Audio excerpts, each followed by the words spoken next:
Hello, ladies and gentlemen. Good evening and welcome to News Talk with yours truly, Chris Anu, coming to you as usual from the great state of Texas, Houston, Texas. It's a privilege to come to you. Cameroon hangs on the balance. The future of the political nature of that country hangs on the balance.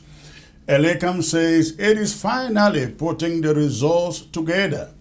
The rest of the Constitutional Council is waiting for it. Issa Chiroma says it doesn't matter whatever you declared. Just say, I won the vote.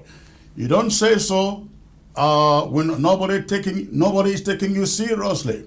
That is what is going on in Cameroon, and that is what we're going to be dwelling on tonight. Please do me the favor as you join. Hit your share button. If you are watching by way of the social media, that is Facebook and YouTube. If you are watching by way of satellite television in any part of Africa, thank you for tuning in. I will be right back, and when I come back, I will delve right into my monologue for tonight. So please do not touch your remote. I will be back, right back.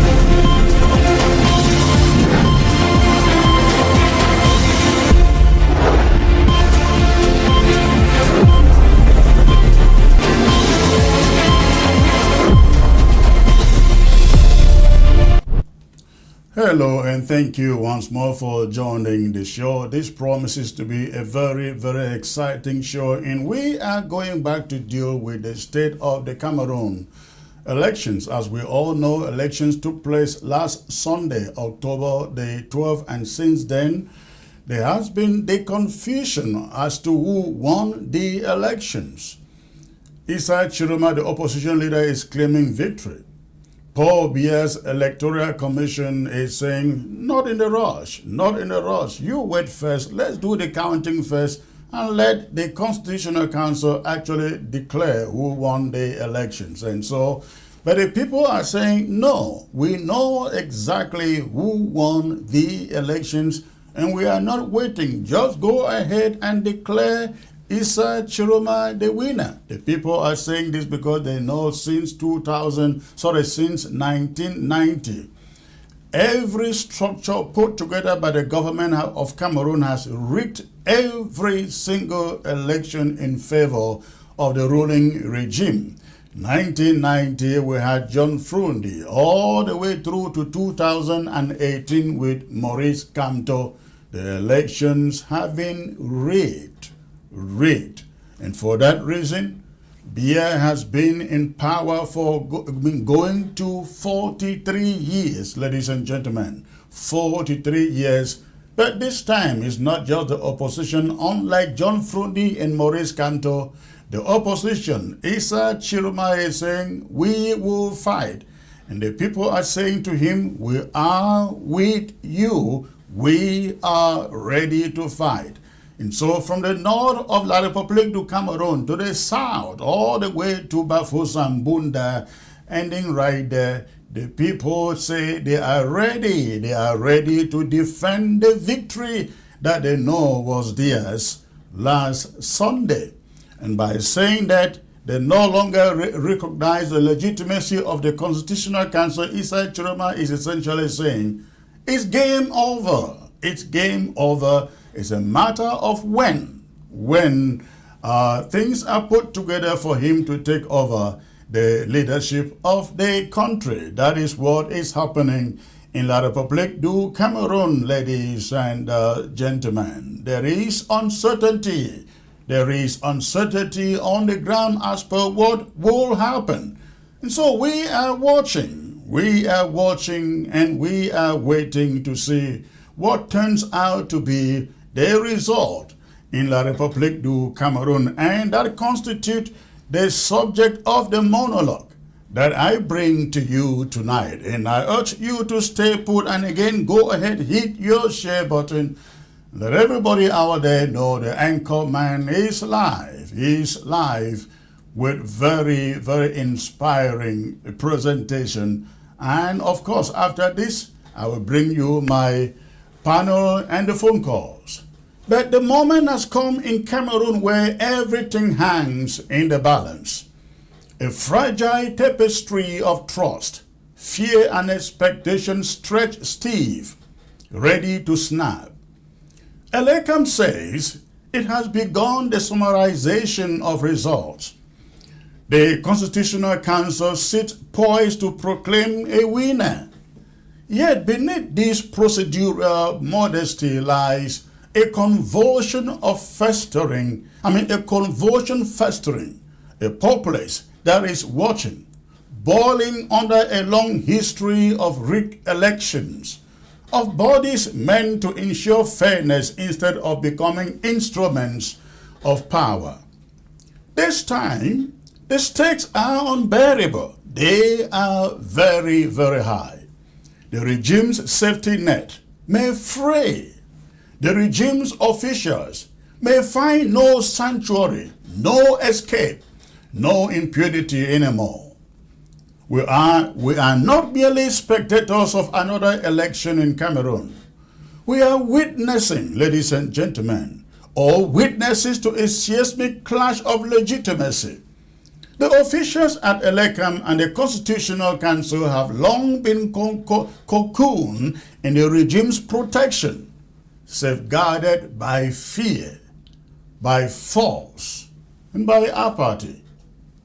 They have certified outcomes in favor of the president's camp with no credible challenge, no investigation, and no accountability for years. For years. The machinery has run smoothly, but only because dissent has been suffocated and the people's anger dispersed. But that custody of silence is now broken. The citizens know the fraud, and they feel the weight of it too. And now they are saying, enough, enough. This time, even with regime shields and generals at their side, the Elekam and the Constitutional Council cannot assume that obedience will be given. The army is no more a column. Divisions run deep between orders and conscience, between duty and self-preservation. If orders come to protect fraudulent outcomes, there may be a refuser. If violence is ordered to suppress protests, some officers will balk. The connective tissue that once made state protection reliable is now frayed by fear.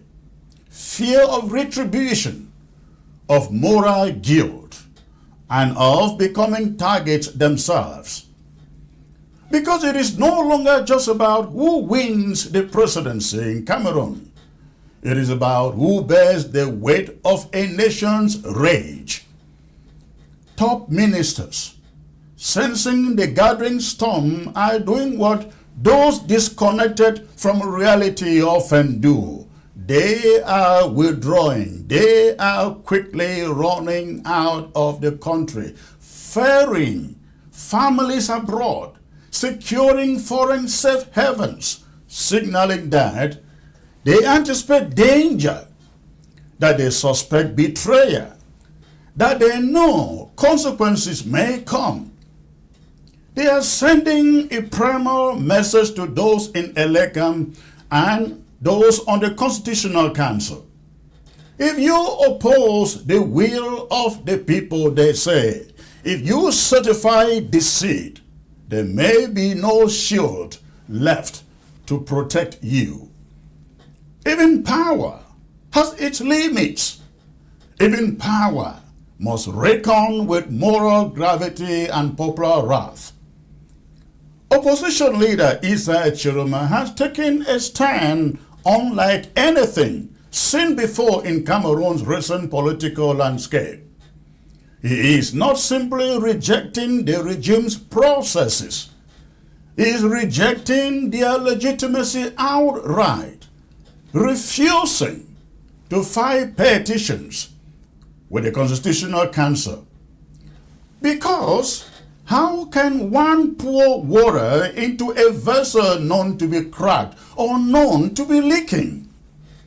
Because recognition of that body under these terms gives it value and gives it power.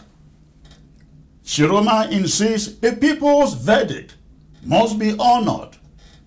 He is invoking a principle that many have whispered, that an election without integrity is no election at all. Behind him is not just the North, not just a region long disenfranchised. Behind him is the country, the urban as well as the rural, the young as well as the old, in markets, in villages, in the cafes of Douala, and in the streets of Yaoundé. The hunger is universal for truth, for fairness, for being seen not as a perpetual audience, but as the authors of their own fate. And this hunger has teeth too. It breeds courage. It asks, if not now, when? If not this, then what? There are voices among the people warning of violence, of defense by law or by guns. Such declarations are dangerous, yes, but also understandable. When institutions fail so systematically, when the ballot becomes a farce, when no recourse is seen, desperation is born. This is the crucible into which Elekam and the Constitutional Council now step. The question they face is simple, but its implications are vast. Do you follow the script written decades ago, that is, to read the result, or do you produce the record, count every vote as polled, publish precinct by precinct, allow transparency, and allow accountability? That is a question to Elekam and the Constitutional Council. If they choose the former, a familiar pact of fraud, then they choose chaos. They choose earned contempt. They choose to ignite the wrath of a people who know they have been cheated and carry their own memory of how it was done. They choose to betray any last shred of faith that might have been left. Their homes, their families, their reputations will not be spared, because when a nation decides that its vote is sacred, then those who violate that sacredness become enemies, not only of the people, but of history. If they choose the latter, that is truth, openness, allowing the people's voice to stand, then there is hope. Not automatic peace, but a chance for legitimacy. A chance to be remembered, not as functionaries of fraud, but as the moment when the country stepped back from the brink. If results are published as seen from polling station to polling station, made publicly available, cross-checked, proclaimed openly, then even critics can see the integrity or flaws, the fraud or the truth. Even those opposed to Chiroma, who have grounds for respecting the process, that would diminish the chaos, preserve order, allow for legal challenge, allow for national and international observers to speak with clarity.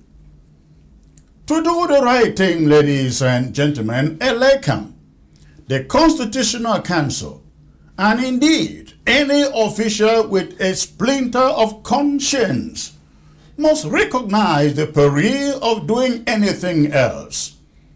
The regime's protection will no longer suffice. The army may no longer follow orders blindly. The citizenry is no longer cowed. Silence has become dangerous. The world is watching. The cameras, the social media, the mobile phones, they make liars visible. They make frauds public. There is also the question of external legitimacy here.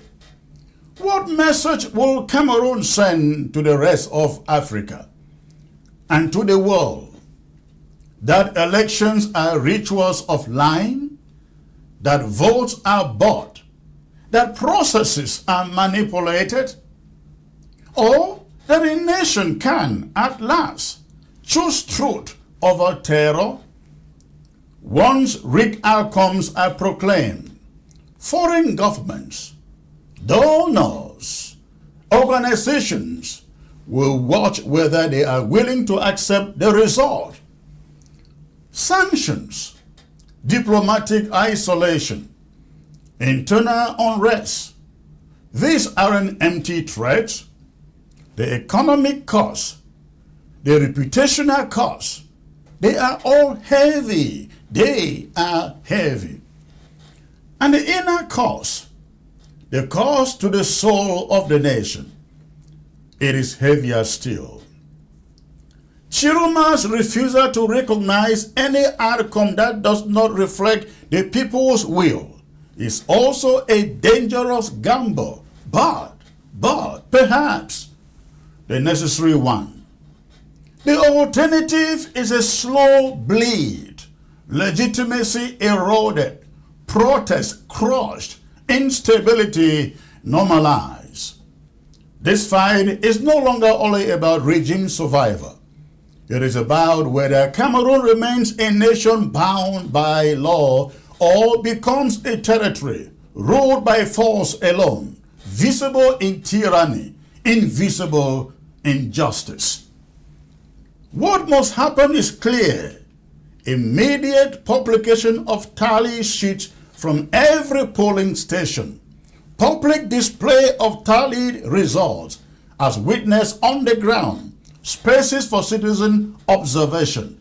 Transparency so undeniable that even those predisposed to doubt cannot ignore what is seen. The Constitutional Council must not unsee what has been recorded by communities across the country. The counts must not be summary abstracts manipulated behind closed doors. They must be open books, laid bare to light. This moment demands moral courage, not political calculation. It demands that those with power understand the protection they have enjoyed comes from public consent, however buried. Once consent is withdrawn, force destroys all a brick and bone. It does not save authority. They must weigh what they gain by rigging an election, a false victory, against what they lose. The safety, the respect, the possibility of even remote legitimacy. Cameroon sits on a knife edge. One decision, ladies and gentlemen, to hide the truth could set a conflagration that will consume homes and trust alike. Another decision, to let the people's voice resound, could open a path towards peace, restoration, even renewal too. It will not erase the past. It will not heal every wound, but it will prevent more. So here is the talking point, spoken as plainly as the rumble of drums in the villages, as palpable as anger in Yaoundé streets. If the authorities proceed to proclaim a fraudulent result, even under the guise of legal process, even from institutions they have long misused, they are declaring war on the people. They are taking their own lives, that is, reputations, safety, legitimacy, and offering nothing in return but a fragile, false peace. But if they instead open the windows, let in the light, ladies and gentlemen, count and declare what the voters saw, they can redeem not only this moment, but themselves too. Let Cameroon see the truth, not just hear the proclamation. And that is my talking point for you today. I am being joined from London, ladies and gentlemen, by Eric Archer. Eric Archer, it's a pleasure to have you, sir. If you can bend your camera slightly, that would be awesome. Thank you.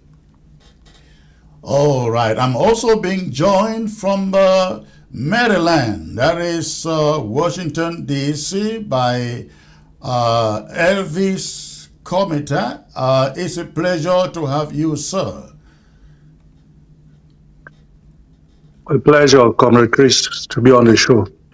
Thank you, thank you. Eric, let me start with you, sir, joining me from London. You listened to my monologue, unfortunately, a long one there, but passes the message across. There is a stalemate right now as we speak. It's that Chiroma refuses to recognize the Constitutional Council, and ELECAM and the Constitutional Council, they say they have everything under control. If the results are not proclaimed to match what Issa Chiroma comes now to be the true result, this country falls into another segment, another era of crisis, this time coming from the north and the rest of the country. Am I wrong? Comrade Chris, not at all. I agree with you 100%, because what you've just highlighted there is what I stated in an interview I had with Financial Times. I actually put in those same words, that where the country is today, I do not think this regime is ready to see another window of crisis emanating from Garo, given what they've already created in the southern Cameroons. The stakes are high, they know it, and there is panic. Now, Issa Chiroma's decision to refuse appealing anything through the Constitutional Council throws their entire game plan in the water, because this is not what they were prepared for, and this isn't what they thought would happen. So at the moment where we are, the Biya's regime is in confusion and total panic. Thank you. Let's look at Issa Chiroma refusal to acknowledge the Constitutional Council. What does that mean to people who are in charge of that Constitutional Council? Because what I see is fear everywhere, not just within the Constitutional Council, but even ELECAM members. When you have ministers beginning to ferry their families to Europe, do you see ELECAM members and the Constitutional Council members saying, well, our lives are not safe, our families are not safe, our homes are not safe, probably we have to do the right thing here? Do you see that happening? Absolutely, absolutely. I think if you see the reactions, what we've just seen so far after the elections in Chang, even Garoua, and partly Douala, is a tip of the iceberg. And is a little message of what is still to come.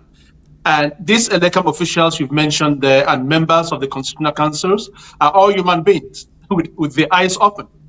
And when they see the anger, the frustration, and the determination of people now ready to go for the wars, they will need to think very strongly of whatever decision they are taking. And I do not know if you came across a clip that was circulating that showed an encounter Issa Chiroma had with his close circle. I'm not quite sure how that was recorded and shared publicly. I saw that. I think we have that clip here in the studio. If our technician can look for that clip, if please. someone can play that clip, it's not a long clip, just that little clip. If they can play that clip, then I'll take it off from there because there's a lot in it.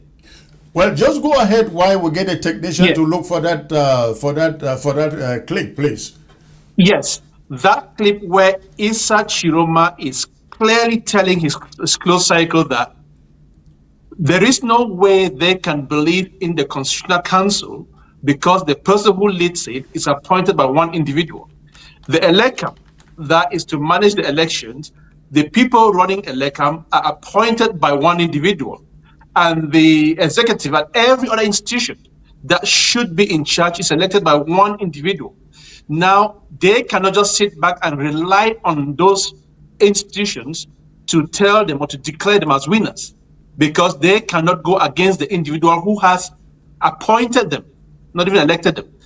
And what was crucial in what he said is, we are going to force those institutions to do the right thing. That was a strong message.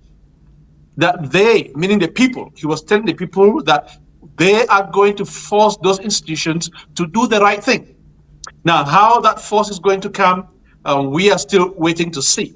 But the fact that he has rejected even appealing going to the Constitutional Council, he has refused recognizing the Constitutional Council and saying he's not going there, sends a strong message. He's telling them that I have won the election. And if there is somebody to appeal these elections, it should be the person who has lost the elections, who is Paul Biya. Yeah. So as long as he's concerned, he has no case in front of them. They should go ahead and declare him the winner. That's a clear message he's sending to them. And that's a very strong. When you see ministers beginning to pack their families, send them abroad, and we're even learning that even Biya himself is about leaving the country, we don't know, but what message does that send to other regime cronies who are seated there? I may not have the exact information or details of ministers already leaving the country, but it will not surprise me. The tension, the panic within the country is enough to tell any level-headed minister that it is not business as usual. Over the years, you've played the game, you've rigged elections, you've conducted elections for the sake of conducting them and chosen and declared who you wanted to declare as winner, and Cameroonians have taken it. Or the adversary who should have fought hasn't fought. The game they're saying this time around is different. So it's not business as usual. And that is why any level-headed minister or high standing official in Cameroon should be thinking twice. So if there's information of people leaving or exiting the country, that's not surprising, because their lives could be at stake. One thing which I've noticed over the last few days is the disappearance of Atanga Jipo, who had been playing the role of the communication minister for the regime, playing the role of the defense minister and everything. He was quite vocal and very arrogant before the elections with all the threats that we knew. But I've been waiting and hoping to see him come out in his normal arrogance to send troops to Garoua to arrest Chiroma. That's not happened. I do not know whether the regime has realized that leaving Atanganji go out there with his wild attitude could inflame the situation, and have decided to pull him back as a way to contain him.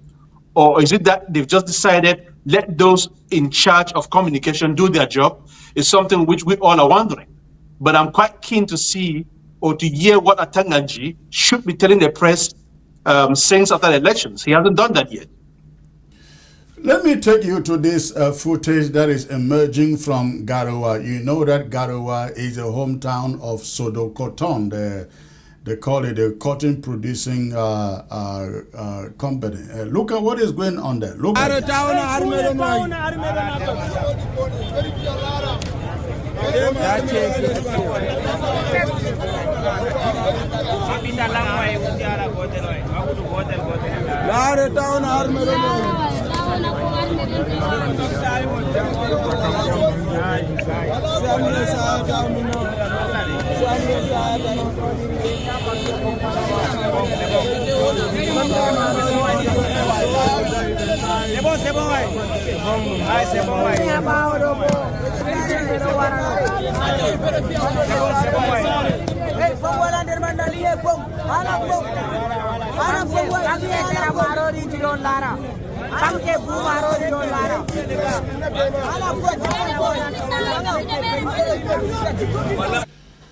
Now, what you are watching there, you have citizens, civilians, not taking the security of Issa Chiroma for granted.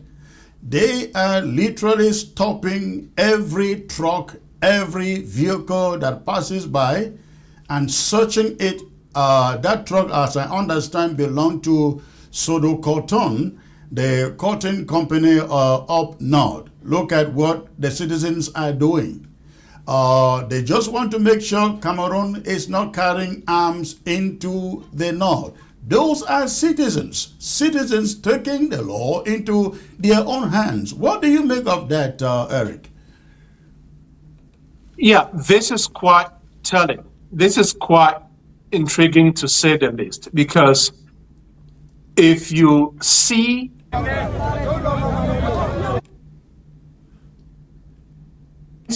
of how determined these people are, it's reminding me of the 90s, where you kind of like see a civilian population taking the security of their own individual or their own hero into their hands, meaning they no longer trust the state institutions or the state security apparatus that should be doing that job because of suspicion. What I am saying there is quite revealing and telling, I would say. And to me, it again reinforces the message that these people mean business this time around.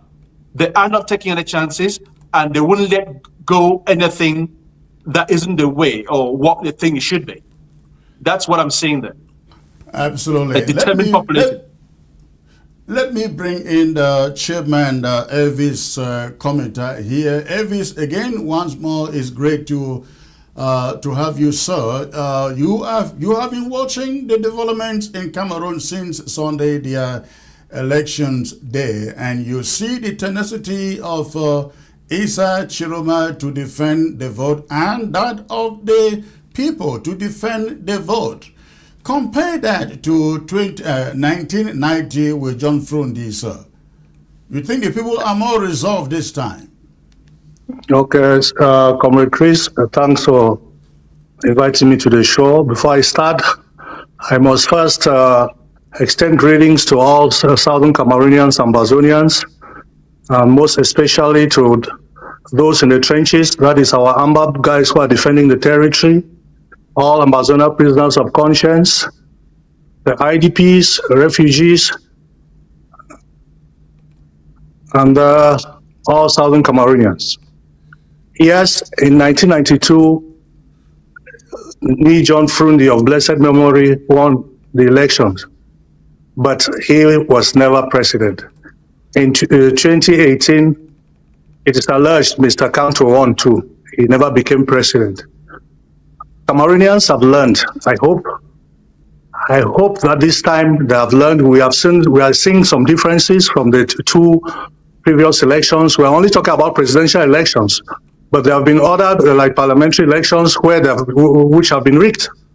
So this is not the first time. It was not just in 1992 and in 2018. this time I hope the people will stand up and continue as they've been doing since Monday.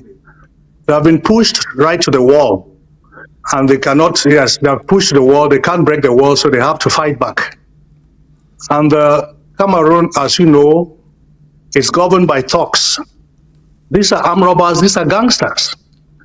And the people should continue with this pressure, because these people will not, waiting for the Constitutional Council and waiting for electoral elecam, this will not change anything. These people, they believe they own that country. And the people should stand up and continue to do what they are doing, knowing that if they don't do it, Mr. Issa Chiroma will never be president of Cameroon. He will never be president.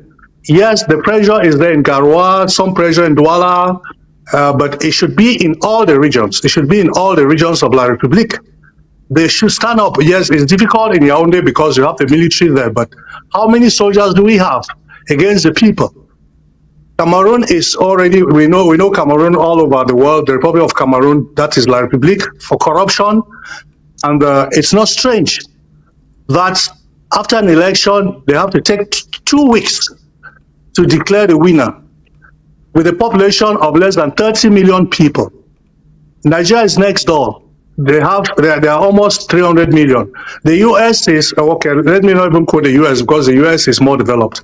But Nigeria next door, they have a population of about 300 million, about 300 million. Yet they can proclaim results after 1 day. So why is it that in La République, the results are being kept for 2 weeks? So the people this time have realized that if they don't stand up, they will keep on suffering. And of course, those who are in government, they are thieves, they are armed robbers, as I've said. And I don't even think Mr. Issa Chiroma should be waiting for the Constitutional Council to do anything. He should form his government right now. And if he's not allowed to come to Yaoundé, they should start from where they are. Yes, before the Constitutional Council or before these thieves are allowed to escape. To me, they should not even be allowed to leave the territory. They should be, all of them, they should be rounded up and locked up. And all the monies they've stolen over all these years, they should bring the money back. So I'm pleased that the people have realized that the fight is theirs. They have to do everything to support the candidate they voted for. Thank you. Eric, I'd like you to pick up from there. Look at the point about Eleka having to take more than 2 weeks to declare results for a country of just a little over 20 million people, compared to Nigeria, a country of close to, over 200 million people can declare their results in days, and Cameroon cannot in 2 weeks. What can you make of that? It's an embarrassment, to say the least. It's an embarrassment, because what Comrade Commenter has said there is something that baffles even foreigners who are watching and hearing what is going on in Cameroon. Because as you guys rightly put it, we have Nigeria. Let's not come to the Western countries. Let's stay in Africa. Nigeria, that's next door, as you said, has a population of about 300 million with an electoral register of 90 million. These are registered voters. Yeah. Come to Cameroon, we have that population of about 30 million with an electoral register of just 8 to 9 million. In Cameroon, there are about, I think, 31 or 34 polling stations. In Nigeria, there are 107 to 1,000 polling stations. And results in Nigeria, the law in Nigeria allows it to declare those elections between 1 and 5 days. But if you follow the elections, the results are always out there within 2 to 3 days. If there are any complications, within 2 to 3 days, the elections are declared. Let's go to Ghana. Let's say they may say Nigeria is a big economy and they have the resources or whatever. Let's go to Ghana. Ghana, with a similar electoral register like Cameroon, releases their results within 72 hours without any dispute. So what the heck does Cameroon need 15 days to do? It's simple. It's simple. They are seeing it. Cameroon doesn't need 15 days to tally, compile, and publish results. They need 15 days to make the necessary adjustments of rigging. Because rigging is not as simple as it sounds. It's a complicated game. It's a complicated game. So they need time to get the results from the polling stations through the different stages, manipulate them, adjust them, make sure the rigging is not so obvious, up to the point where they are comfortable with the figures they've had that they can publish. So the 15 days is not to tally, compile, and publish results. It's the time they need to rig those results, to fix the results. And also, part of that game of having or needing 15 days is because they know that after each elections, there is anger and frustration. The people are excited. There is so much momentum, just as we are saying now.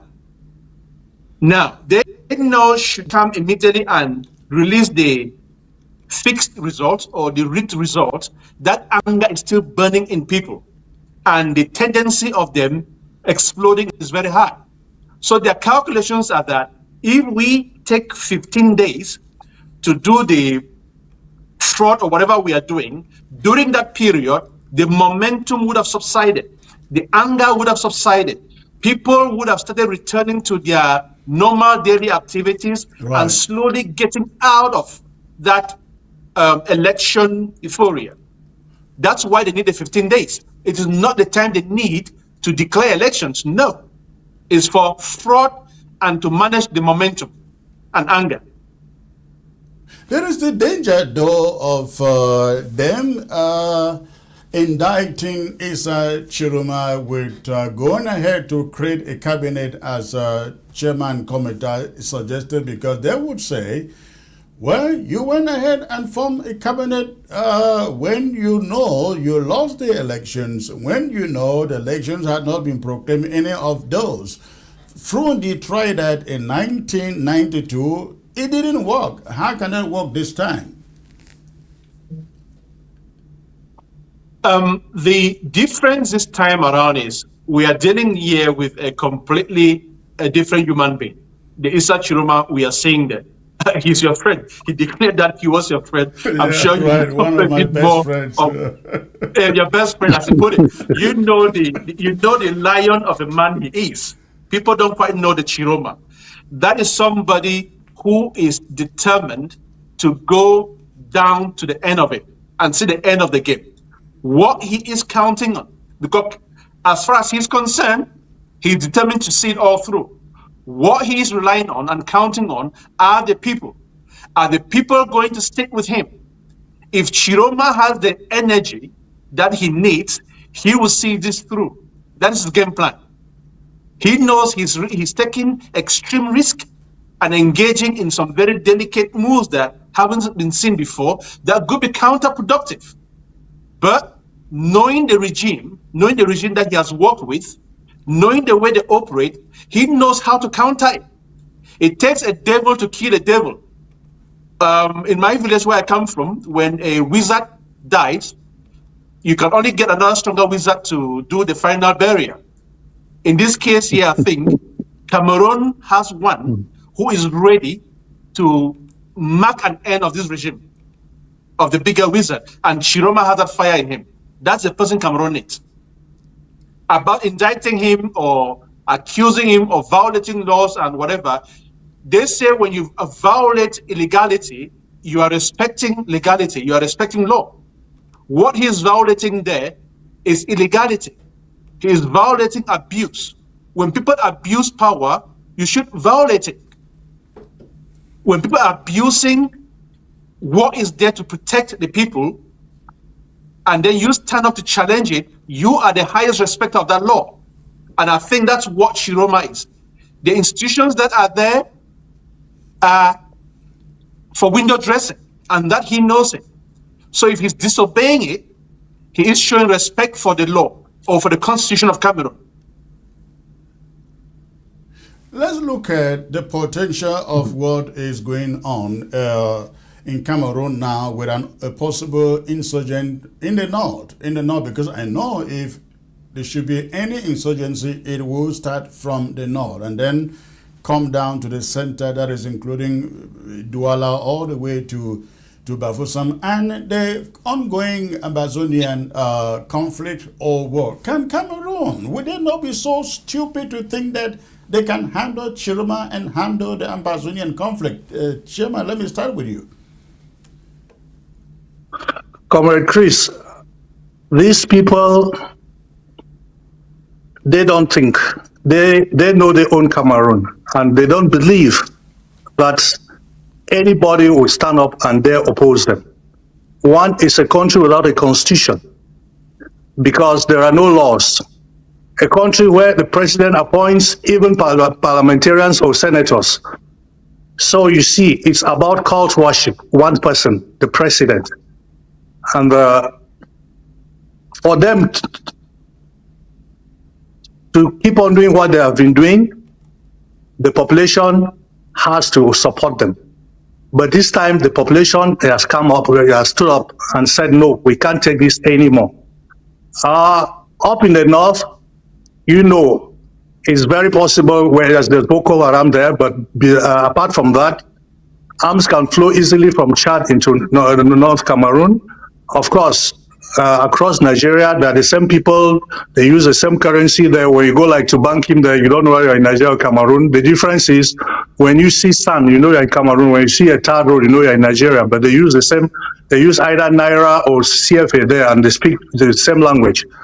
So this time, their backs, the government, the regime, I don't think they expected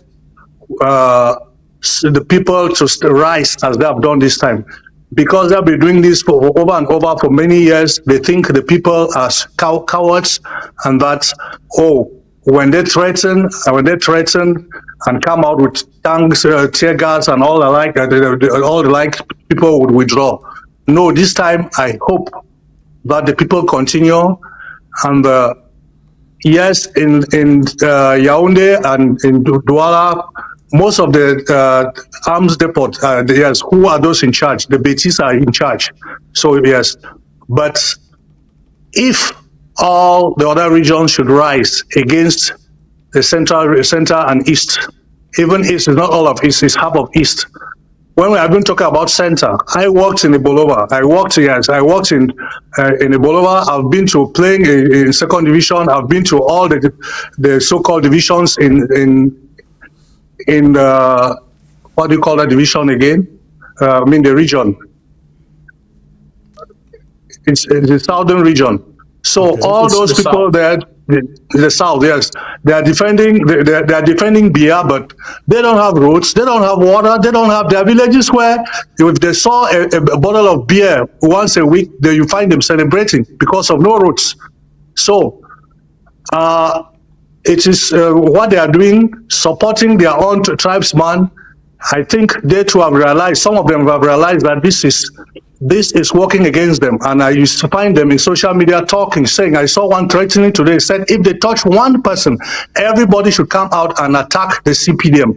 So the regime is making a mistake if they think what has been going on for all these years, for all 4 decades, that the people will still take it. No, it is, the cup has overflowed and the people have said, no, we can't take this anymore. So Mr. Issa Chiroma, he should continue with what he's doing. Yes, they cannot say they are indicting him because that is an illegal government. Yes, that's an illegal government.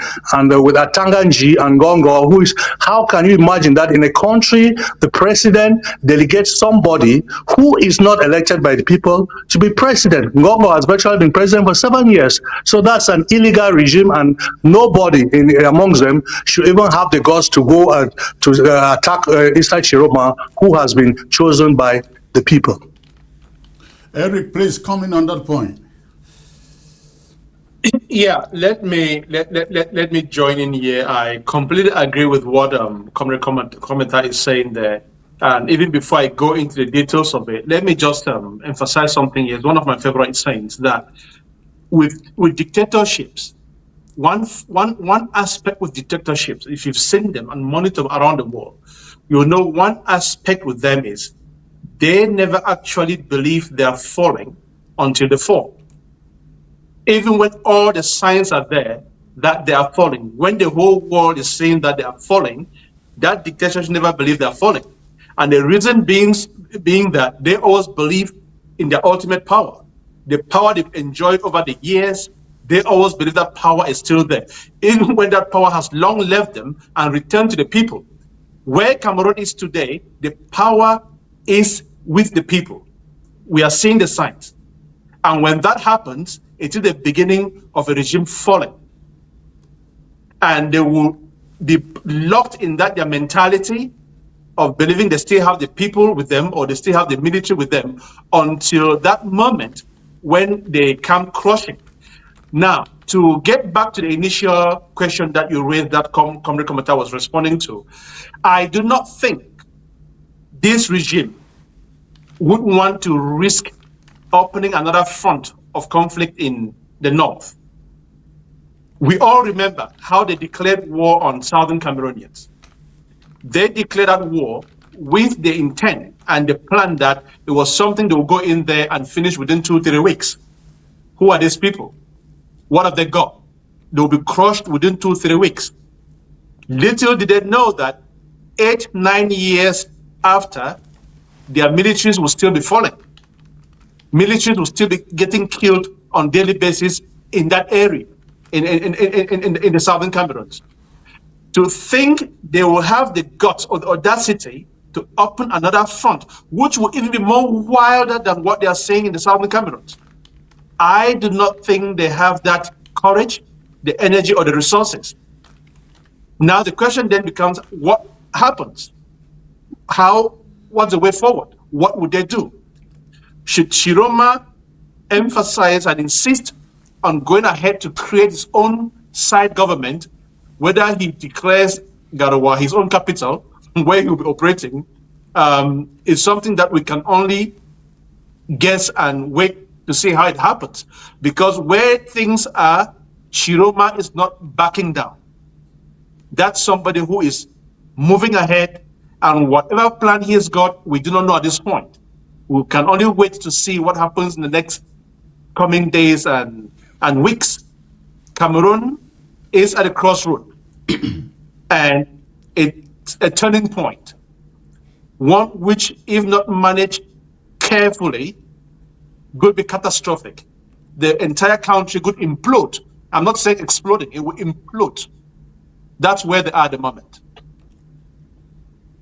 Chiroma is not backing down, you said, Eric, and I'd like you guys to take a look at this photo. Some people say Chiroma is ready to avenge the imprisonment they gave him in the 80s. Look at this photo. The photo of Isa Chiroma in detention, in prison in the 80s in La République du Cameroon. That was Isa Chiroma in prison in those days, in the 80s in Cameroon. Would it be right to say Isa Chiroma is about avenging those who imprisoned him many years ago? I have seen that image circulating, and I have my reservations because I wasn't completely or fully convinced that that photo was from the imprisonment, because I thought something where we're in the age of AI. You I do not know. AI? I'm not saying that it's. Yeah, I saw that image. I wasn't convinced. All we know is that he spent 6 years in prison. That's a fact. Yes. We can't dispute that. From 1984 to 1990, he was wrongly imprisoned and accused for being part of the coup d'etat, a coup d'etat which we know that was orchestrated by this regime to target the Northerners. They claim that it was something planned by Ahidjo and the Northerners is highly disputed. And to think that a young man who came in from France, had studied, got his engineering degree, came and was working for the country with the Cameroon Railway at the time, and got picked up simply because he was a Northerner and thrown behind bars for 6 years, is something which hasn't left his memory. Now, whether he plans to avenge or not, I cannot jump into that because that's pure speculation. And that's also probably why this clan, this Beti Bulu clan, is so scared of letting power return to the north, because they are worried that should that happen, they may want to revenge or retaliate for what they did to them, which is probably what explains that you see many supposedly opposition leaders, people you thought were traditional opposition leaders to this regime, at the last minute turning around and supporting the regime. I mean, those from that clan, from the Beti Bulu clan. Yeah. The only reason can be that they are worried about power returning to the north, because they fear that there could be some retributions or revenge should Chiroma take power. But I don't see that happening. We've moved, the country has moved far away from that era, and they should, I believe. Cameroonian women and men. Today, it is with... I don't know. I can hear... Sorry about that. Go on. Oh, okay. I thought it was intentional. No. So I was saying I do not see the Chiroma of today, one who wants to step back into the 80s and want to bring revenge onto those who imprisoned him. I don't think so. I don't think so. Okay. Well, Comrade Eric, yes, I want just to add to what Comrade Eric just said. Mr. Chiroma, for the time that he was minister, I don't think he was somebody who came across as speaking on behalf of Northeast. He was speaking on behalf of all Cameroonians. So to say that he's coming in there because he wants to avenge what was done to the Northerners, I don't think that's what he's going to do. If he's coming in as president of Cameroon, yes, I know it's wrong that the first president was from there. Now Biya has been there, and then he's going back to the north. There are other tribes in Cameroon too who should also take over power.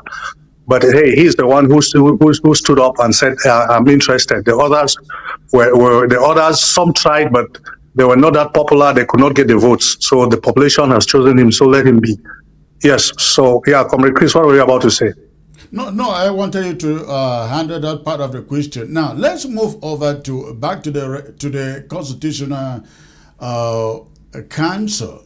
Do you see these people for once nurturing the courage, maybe to question Elekam and tell Elekam, because I don't know how they are going to reject what Elekam put on their table. They have no means of verifying what Elekam puts on their table. So rubber stamping what Elekam brings on is essentially saying, Elekam, you did the right thing. How can they be blamed for announcing results from Elekam? To all if I may jump on that. women who fought this battle before me. Without your work, go ahead, Comrade. We would not be here. Comrade Chris, for this. the Constitutional Council and Elekam, all of us, we know they are one. The candidates they are one. Who have already sent me. Comrade Chris, what's that noise? Go on, please. Yeah, the Constitutional Council and Elekam, they are one. So the Constitutional Council is just coming to proclaim that this is the winner. They are not. Yes, it's not. They already know. They already know who won in the elections. But if the day they come to declare, if they come and declare Biya, it means they had. Of course, they would have met and agreed. As after all the rigging has been done, after all the changes of the results have been done. Yes, they will know. They will know before they come there to say, "Oh, Biya has won." If they try that again, but hey, as we are saying, this time the population is waiting. The population is waiting. They should not think that 2 weeks. 2 weeks this is already 1 week is almost over. Next week is not far. Yes, another week. Yes, the population is ready. The population is ready, and they will not. Sorry. Yes, Eric, go on, please. He is having issues with his connection there. From where he ended, I think I agree with him that the time scale that sounded as 15 days, yes, it sounded long, but it's going so quick given what is happening. The pressure on them and the fact that technology, civilians are exposing Elecam in a way that they themselves were not prepared to counter. They never expected this civilian participation, civilian involvement in capturing results in real time and sharing. I think this is what has put Elecam officials under enormous pressure, and enormous pressure to the point where some of them are resisting. As we speak, there are Elecam officials refusing to validate results that have been changed. Yeah. We saw that happening in Cham. And that's why chaos broke out in Cham, because an Elecam official was refusing to validate the results that had been rigged, that had been changed. This also is happening in other areas. And if you saw the CPDM headquarters or the leadership urgently summoning, inviting and calling for section presidents and individuals who were in the election commission to report to Yaoundé, is because there is panic in that circle. Things are not going as planned. The rigging machinery that they had in place has been exposed, and the figures are not adding up. They are in panic, and that's why time is going so fast. Today's Friday already. We're in the weekend, and Monday, the clock starts ticking. Yes, I agree with you that when these results are handed over to the Constitutional Council, they can simply turn around, as they did in 1992, and say their hands are tied, which is true because they have no way to counter whatever thing Elecam is bringing to them. So where the pressure and the message should be going to are to these Elecam officials. They should be stopped before they even carry what they're carrying to hand to the Constitutional Council. Because once that's done, Clement and his team there at the council will simply say, these are the papers that have been presented to us by Elecam officials. They are all signed and validated. Whether the middle pages reflect what was actually brought in from the polling station is something which they cannot dispute. They cannot verify. They will see the front and the last pages being signed, and the figures inside are on the authentic Elecam letterheads and whatever. They will simply go ahead and declare the winner based on those figures. They can verify. Yeah. So those who are under pressure and who should be stopped are the Elecam officials at the sub-divisional levels, the divisional levels, the regions, before they actually get to the Constitutional Council. And I believe that message is going to them. Because the opposition doesn't have the apparatus to do that. We realize in some areas, like in Victoria, we saw the other night, they were logging people up to force them to sign false results. If they do that, carry those things to Yaoundé and declare this is what we brought from the polling station. The problem is there is nobody to stop them. When I say stopping them, it is by the actions of the people. The message, the strong message the people are sending out there is that we know the results from the polling stations. If something reaches Yaoundé, which is not what we saw or what we have on our cameras, you will be held accountable. And this could also explain why people are running away. There are people choosing to run away than to sign those papers. Now, will they end up being signed by individuals brought from space or whatever? We don't know. But those papers will be signed and they will be sent to Yaoundé.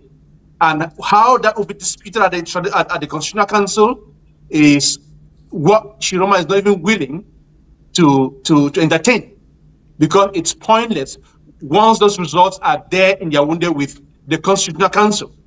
So people, individuals, the Elecam officials at the regional, subdivisional, and the provincial levels should mind whatever thing they are getting their fingers onto, because it is not business as usual. There will be repercussions. The people will be coming for them. Are they willing to take that risk? It's a question we'll leave hanging. Yeah. Because the country is at a crossroad. Cameroon is at a crossroad. So essentially, everything lies in the hands of the people and the ability of Issa Chiroma to stand with the people. Absolutely, 100%. And Comrade Commenter said there that it's rather unfortunate that we are talking here about the North again, power returning to the Northern Bloc after being there before the Bias regime. Had Kamto, I'm sorry to say this, had Maurice Kamto back in 2018 showed an iota of courage, which we are seeing from Chiroma, I'm sure the country would have started changing since that time. Remember, there was a similar momentum. There was a similar scenario. But the people believe that Maurice Kamto didn't stand up there to give them what they needed to defend those votes. He didn't speak the language that the people wanted to hear. Because had he spoken that language, the people would have responded. People are responding now and willing and determined to protect this vote because the flag bearer is speaking. And that's why things are navigating back to the North. Right. Let us look at the allegations of government officials, Paul Atanganji and Ngongo families beginning to run out of the country. We learned that Ngongo sent his wife and the family. They are already out of the country. Paul Atanganji's family, we learn his children, they are also out of the country. Doesn't this send a sense of surrender, giving up? And there must be lots of pressure. Do you think that Paul Biya is aware that these guys are sending their families out to go into hiding?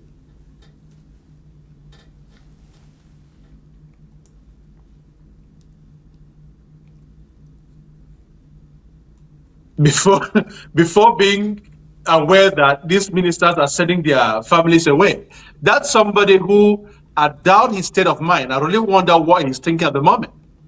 Because at times I want to strongly believe Paul Biya is even unaware of what is going on. Now, for their families being abroad, I know somebody like Tanganji, the children have always been abroad. They are not resident in Cameroon. For Ngongo, I do not know about the children, but their spouses, if the information that their wives are now in Europe or are making their way out of Cameroon, that speaks volumes.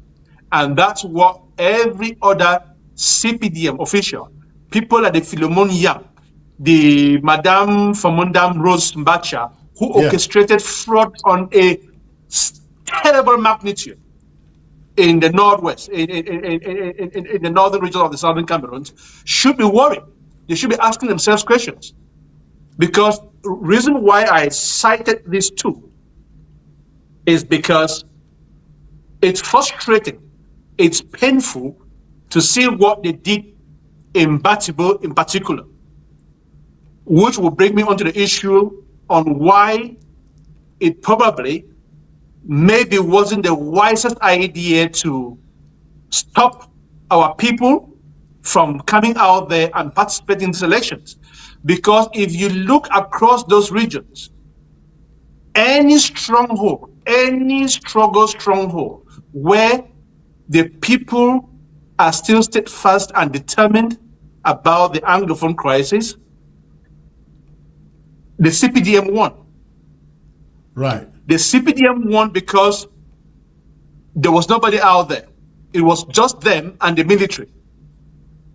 A case in question is Batibu. I do not know whether you saw images of the campaign before the elections. I saw it with some carrying banners advertising Paul Biya. 100%. Yes, she was the one, the Minister for State Control for the Cameroon La République, Madame Mbacha Rose Mafamanda, as I call her.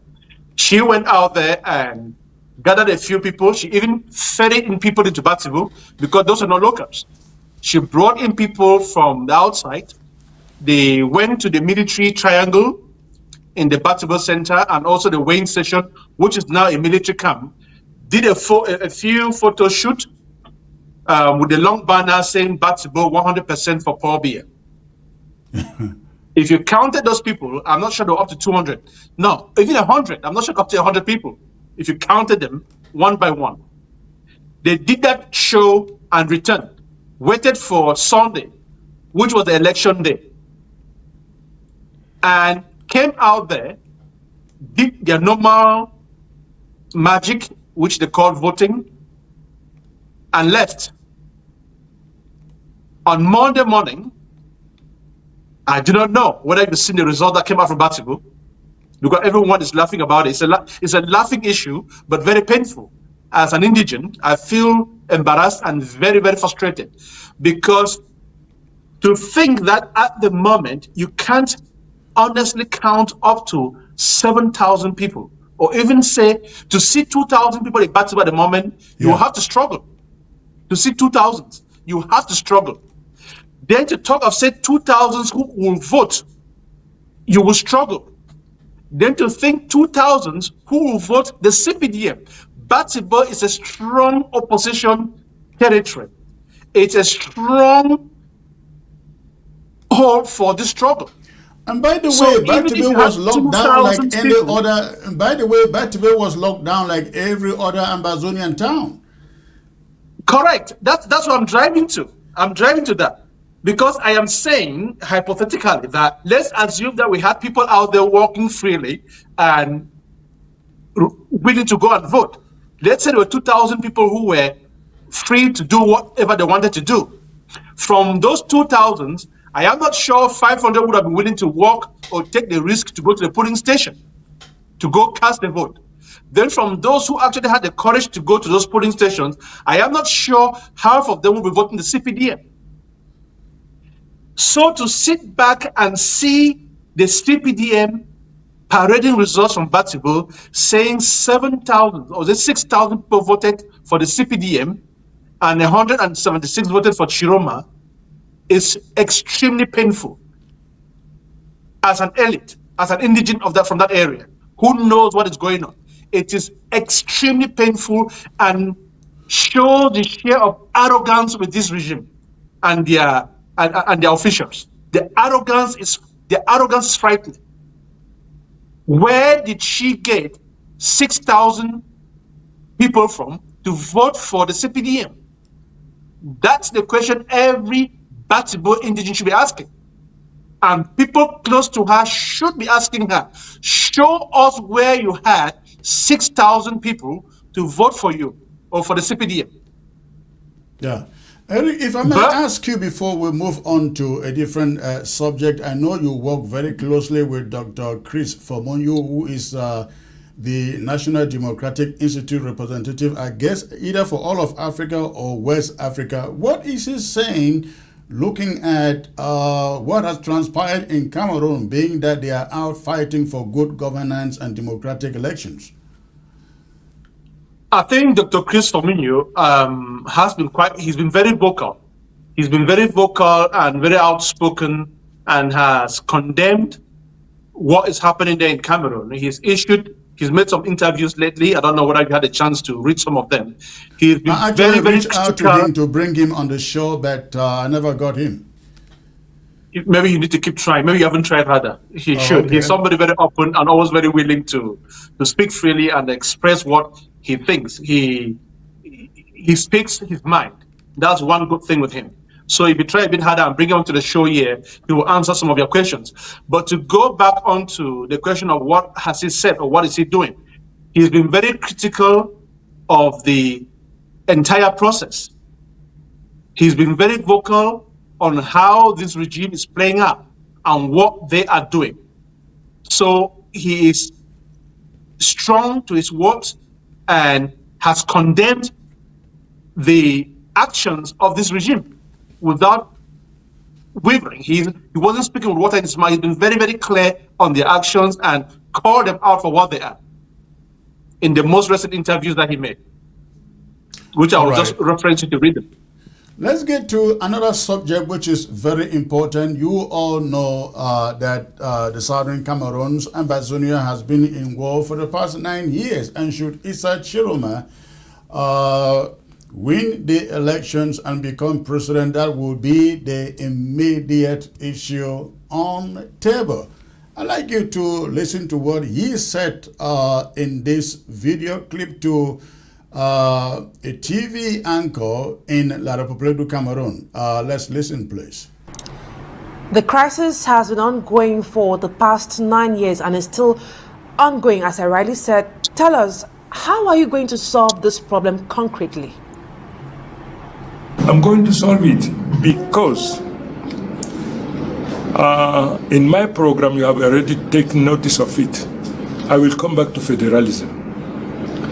I will summon experts, constitutionalists, economists, and all those who in one way or other have been involved in this conflict.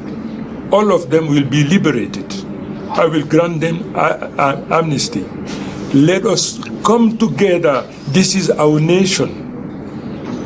Our nation. Let us come together around the table and listen to each other. All shareholders in this nation has to be brought together, have to be involved in this process.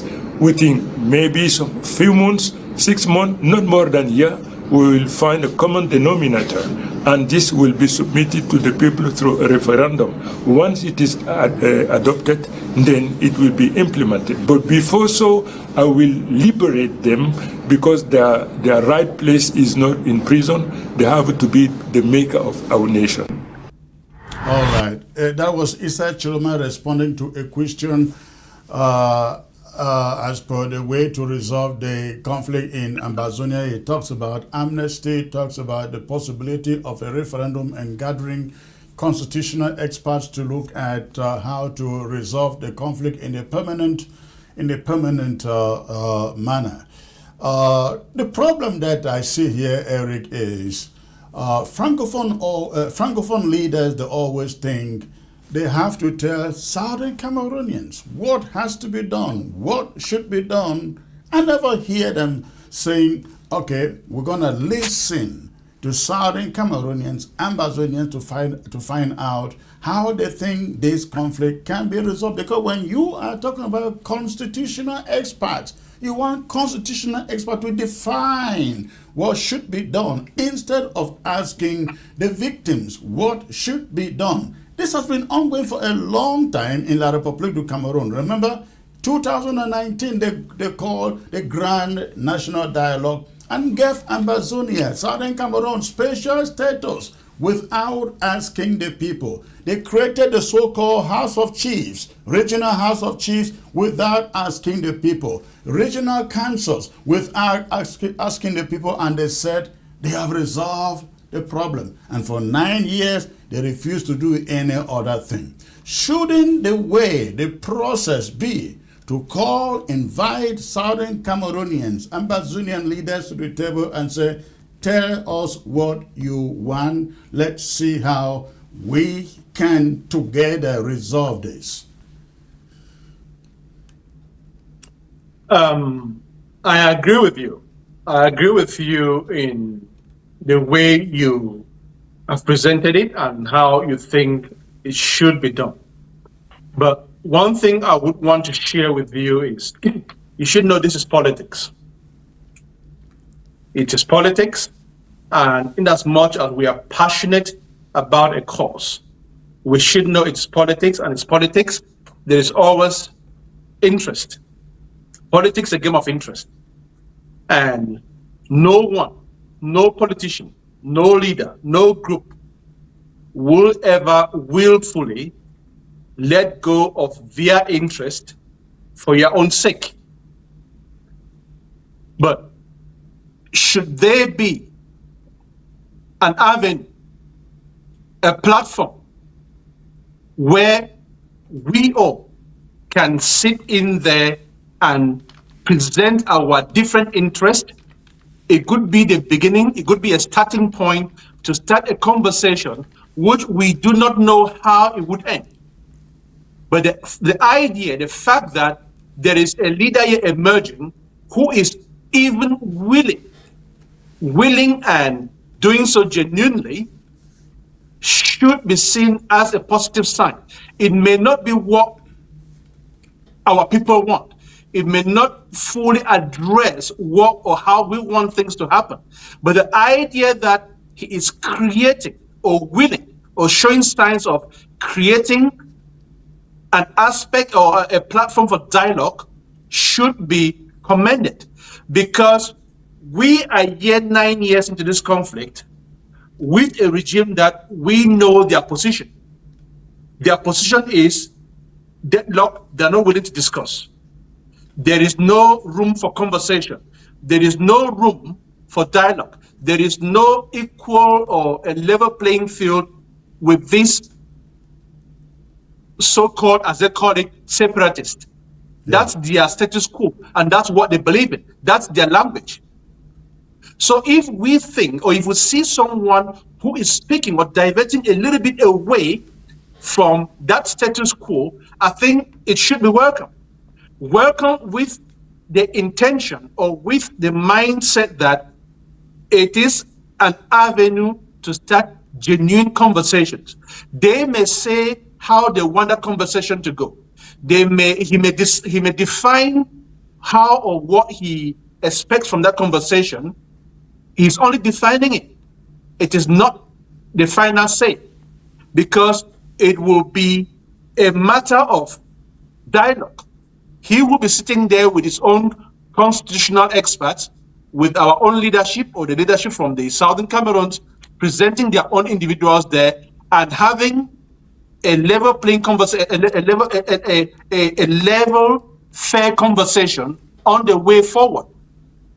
So to me, just the idea or the fact that he is opening up, he is promising amnesties for everybody, meaning that you can even go back to Cameroon and participate in that conversation. Comrade Cometa can return to Cameroon and participate in those conversations. But with the current regime, there is no chance. There is no hope. So to me, in as much as I am passionate with this our struggle, you know it, I believe Chiroma is somebody that can make a difference, and he should be given that chance. Well, he's my friend, as people know, so I will give him Comrade that Chris, do you hear me now? I will give him that chance. Yes, Chairman. Comrade Chris, do you hear me? Yes, please come in and make your point there. On what I was lost. My network was bad. What's the point you are discussing? The point is Chiroma is promising to resolve the Ambazonian conflict. However, we've always had the problem where Francophone leaders want to dictate to us what they think the solution is. Look at, for example, the so-called Grand National Dialogue. They sat together, gave us by their own volition special status. They gave us so-called House of Chiefs, regional House of Chiefs, without consultations. And they created the so-called regional councils without consultations, and according to them, the problem was resolved. And for 9 years, they've done nothing since then. So we hear Isaiah Chiroma talking of putting together constitutional experts to look into this, the release of prisoner, and I heard somebody talk, I think he was talking with Agbobala, talking about releasing the prisoners within 3 months, and I'm wondering, why not release them on day one? He even mentioned amnesty in this video clip I just played here. They don't need amnesty. They never did anything wrong. And I think, in my opinion, they should be released on day one or the next day that Isaiah Chiroma is president, with no conditions. With no conditions at all. So I'd like to know what you think about this. Okay. People from La République, as we call them, Francophones, they are not trustworthy. Growing up, we knew every Francophone was a liar. Whenever you saw a Francophone, you said, that's a liar. And over the years, their arrogance, especially when it comes to the treatment they give to Southern Cameroonians, is not something we can continue to take for granted. They can continue to take for granted. Yes, I would trust the Northeast politician over the Southern. Isla Chiroma has promised all what he's saying, but we have to take it with a pinch of salt. And until we get to that table and discuss and agree, I will still I'll advise all of us that we should not start singing hallelujah when it's not yet time. Yes, he has promised to solve the issue. I mean, but he is already telling us how he's going to solve it. No, he should not tell us. It's just what the past regime has done. You have a problem, and then somebody is bringing a solution to you. Instead of them asking you, what is your solution? What do you want? They instead say, here's the solution to your problem. They don't even listen to the problem. They just say, here's the solution to the problem. So, Mr. Chiroma is a politician. And of course, you know, he's a fox, yes. And we have to be very careful when talking with him. Yes, we have to go to the table. And as you have said it, we have to get our constitutional experts. Yes, let them be there to represent us. Yes. And Mr. Chiroma with his team will be there, I hope. But all of these thieves, these rogues, these bandits who are in government, we hope no one will come here. And even those in southern Cameroonians and Bazonia, like the Fais and the who is head of the Musonge, all of those people, all of those ones, they should not near that table. They should not come near. They don't speak for the behalf of southern Cameroons. They don't. They should go. They are unionists. They want one Cameroon, so they should go. You think Isla Chiroma is going to keep the Musonges, the Atangangis, and the Gerard Galat, Gerard of the world? Well, I don't know. I'm just saying somebody like Musonge who heads the bilingual commission, they may call him that come. Yes, he may. I don't know, but certainly Atanganji will never be in his books. Atanganji, oh, that's my friend and classmate. We grew up together and we used to do things together. But even though we no longer talk, yes. So I don't think we should be dancing already. No, we should listen to him. Yes, we should go to the table, listen to what he has to say, and. 3 months is too long. Why should he say 3 months to release the prisoners? First of all, why are they prisoners? They are not prisoners. They're not even prisoners because what did they do wrong? So they should be released as soon as he becomes president. It should not take a week for them to be released. It shouldn't take a week. Eric, what should happen to... Okay, go on. Yeah, I was just going to... Just to add before we move to the next point, to clarify something. Yeah. I am not saying we should start celebrating or singing songs and hoping for the miracles to happen with Chiroma. No. What I am saying is, this is my argument. We could disagree or we could agree to disagree on this one. But this is how I've been pushing and presenting it. That we are in a situation where there is a regime that is not willing and has bad faith in whatever thing they are doing with regard to this, our struggle. The attempts they've made in the past in trying to resolve the conflict were all done in bad faith. The Grand National Dialogue, we don't have to go over it. We know that was a window painting or a cosmetic move taken to give the impression that they wanted to resolve a conflict, because none of the things that were brought out from there meant anything. They were just window dressing proposals and recommendations.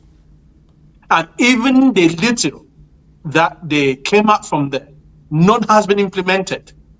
So we are dealing here with a regime that has no intention whatsoever to resolve this conflict. My argument is that we have somebody who is willing or making promises and signing some, he has signed documents promising to engage in good faith to resolve this conflict.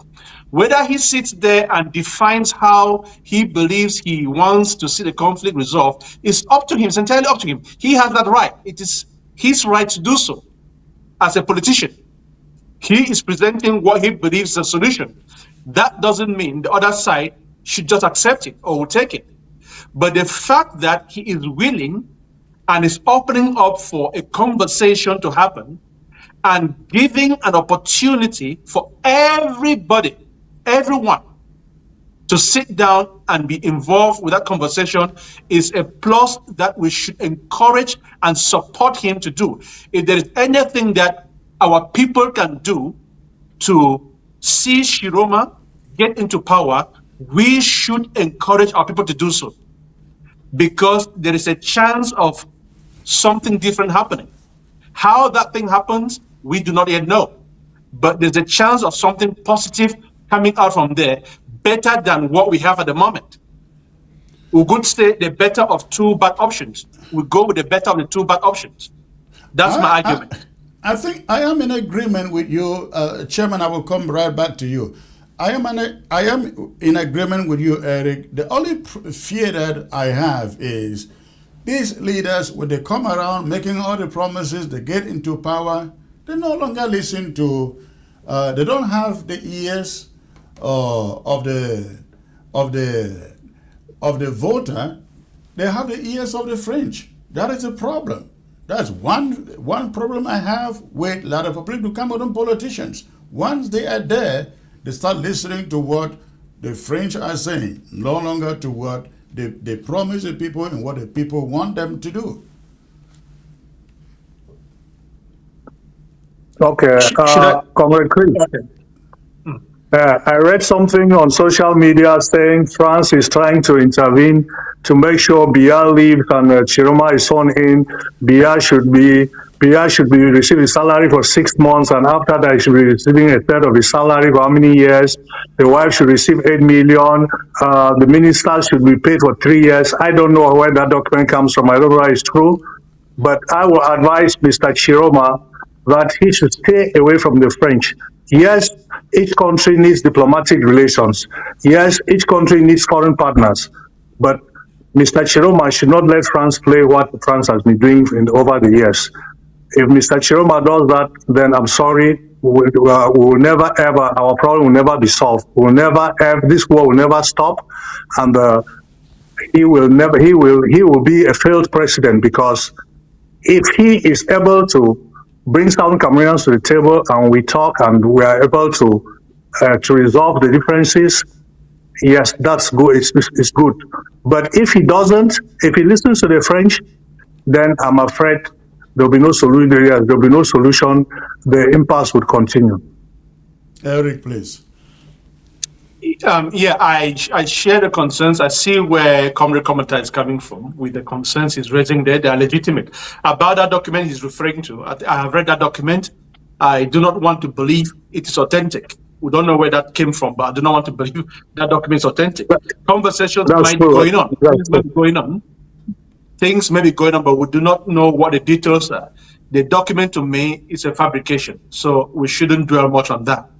Now, on the aspect of Chiroma not to listen to France, to me, I would want to say it should be the least of our concerns at this point. We shouldn't try crossing a bridge which we haven't reached there yet. Let's focus and help Chiroma dismantle this system. When this system is dismantled, then we start trying to cross our own bridge and holding Chiroma to task. The idea or the concerns that politicians change their words when they get into power, it is politics. It is what it is. But as a people, Chiroma knows the determination of these people he is trying to engage with, or he is making promises to. 7, 8, 9 years of a conflict with people who are not willing to let go and are fighting to the last man standing is a strong message, and I believe something that Chiroma can't mess around with. He understands that. He knows it. So to me, I would suggest, or I will keep recommending and advising that we let all these concerns, they are legitimate concerns, of course, but we should put them aside and encourage our people, focus on supporting them to give the necessary support that Chiroma needs to bring down this regime. Once the regime has fallen, we can start talking and engaging and seeing how to construct the bridge which we want to cross. If that makes sense. It does. Yes, it does, Chairman, Comrade go on. Eric. Yes, Comrade Eric. Mr. Chiroma is not only there to solve our problem. I get you. It's Africa. Africa should be for Africans. Africans should take control of Africa. So even if Chiroma is there and our problem is not solved, or even if it's solved, it will be great for us to have a La République next door that it's able to control her territory, is able to take decisions and not decisions being made abroad, being made in France. So I am longing for that day that La République will be able to stand up and say, no, this is what we have decided, not what France is telling them to do. You know, yeah, so that is not, the cry is not only for La République, but it's for all of Africa. If all African countries can stand up, yes, to the west, and then be on their own and be really independent, not independence on paper and then controlled from the west. But I have a question for both of you guys. Chiroma will be facing a country that has been devastated for the past 9 years, economically, politically, and socially. And then you are here talking about Africa. What has Africa got to do with fixing Cameroon and doing the right things? I think that should wait in the back burner. Should I go, Eric? Okay, Eric. Yeah, go ahead. It's a follow-up question to what you just said. Maybe you jump in first, then I'll come after that. Eric, go ahead. I think all right, let me go ahead while Comrade Commander sorts out himself there.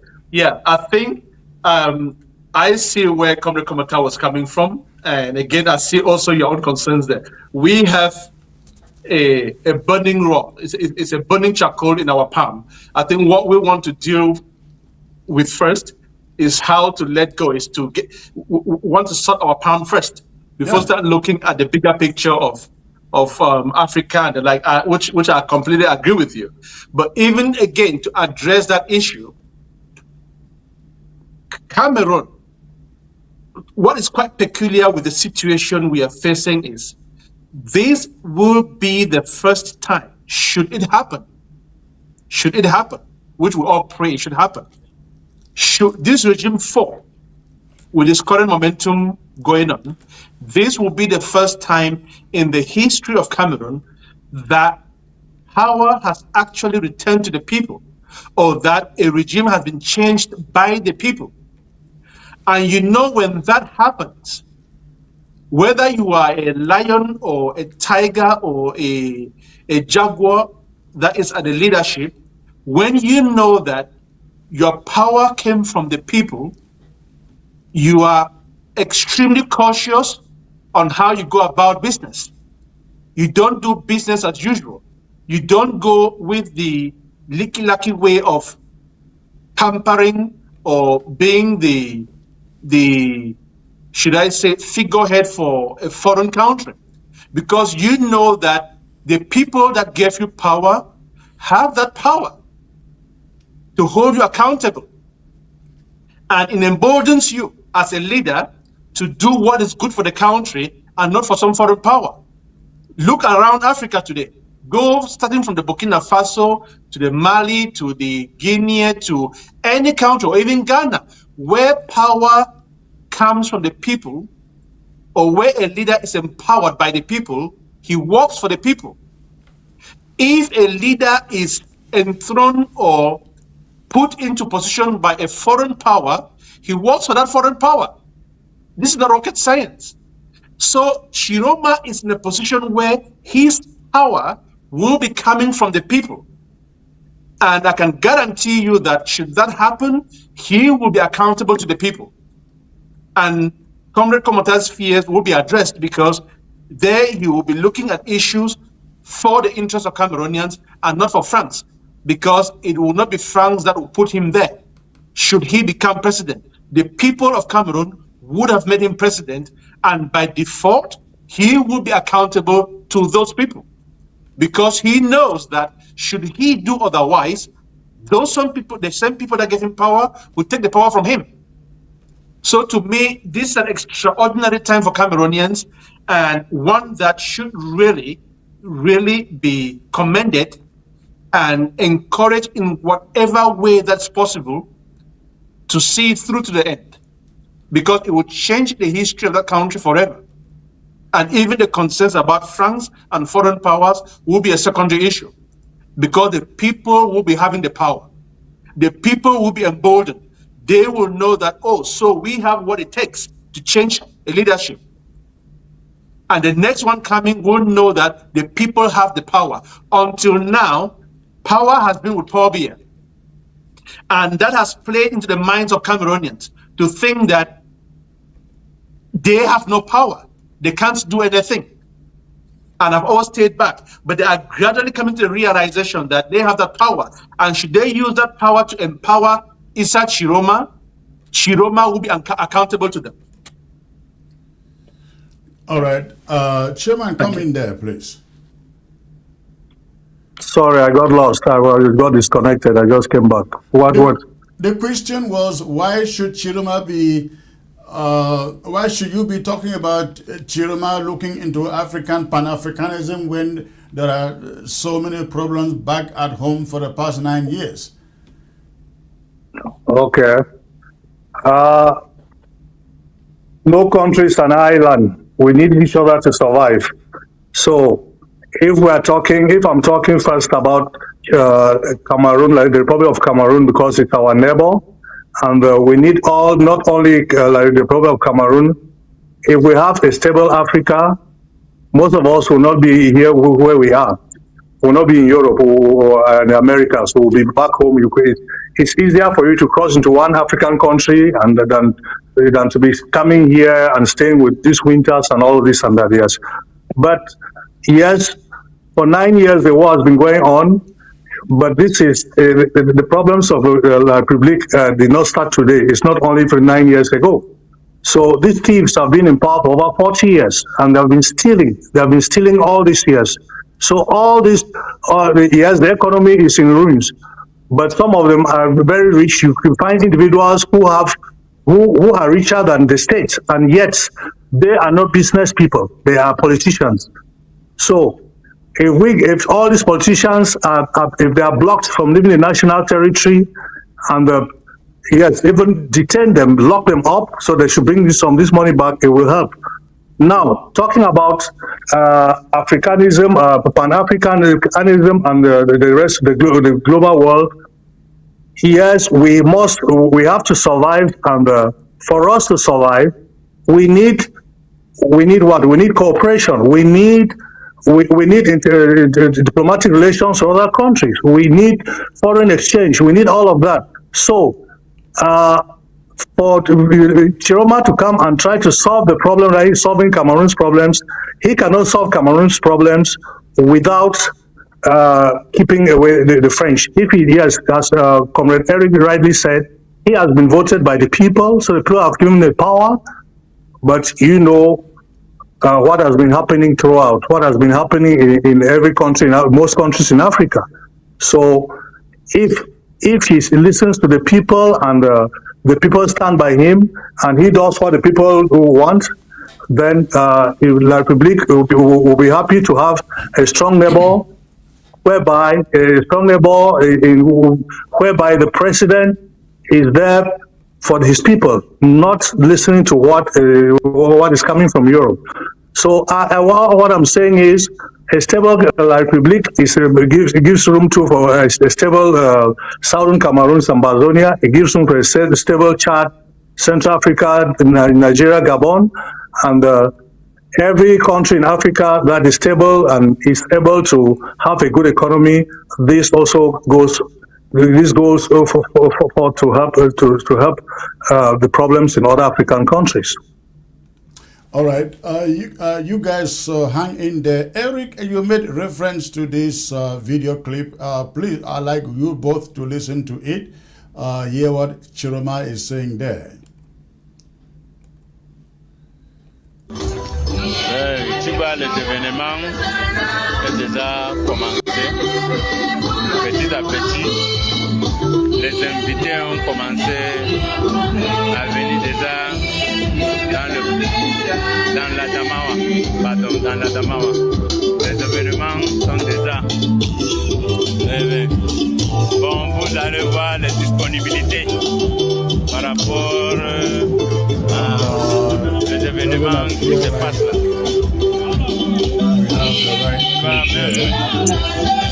En train d'arriver comme ça là. Tu vois, les événements ont déjà commencé. Petit à petit.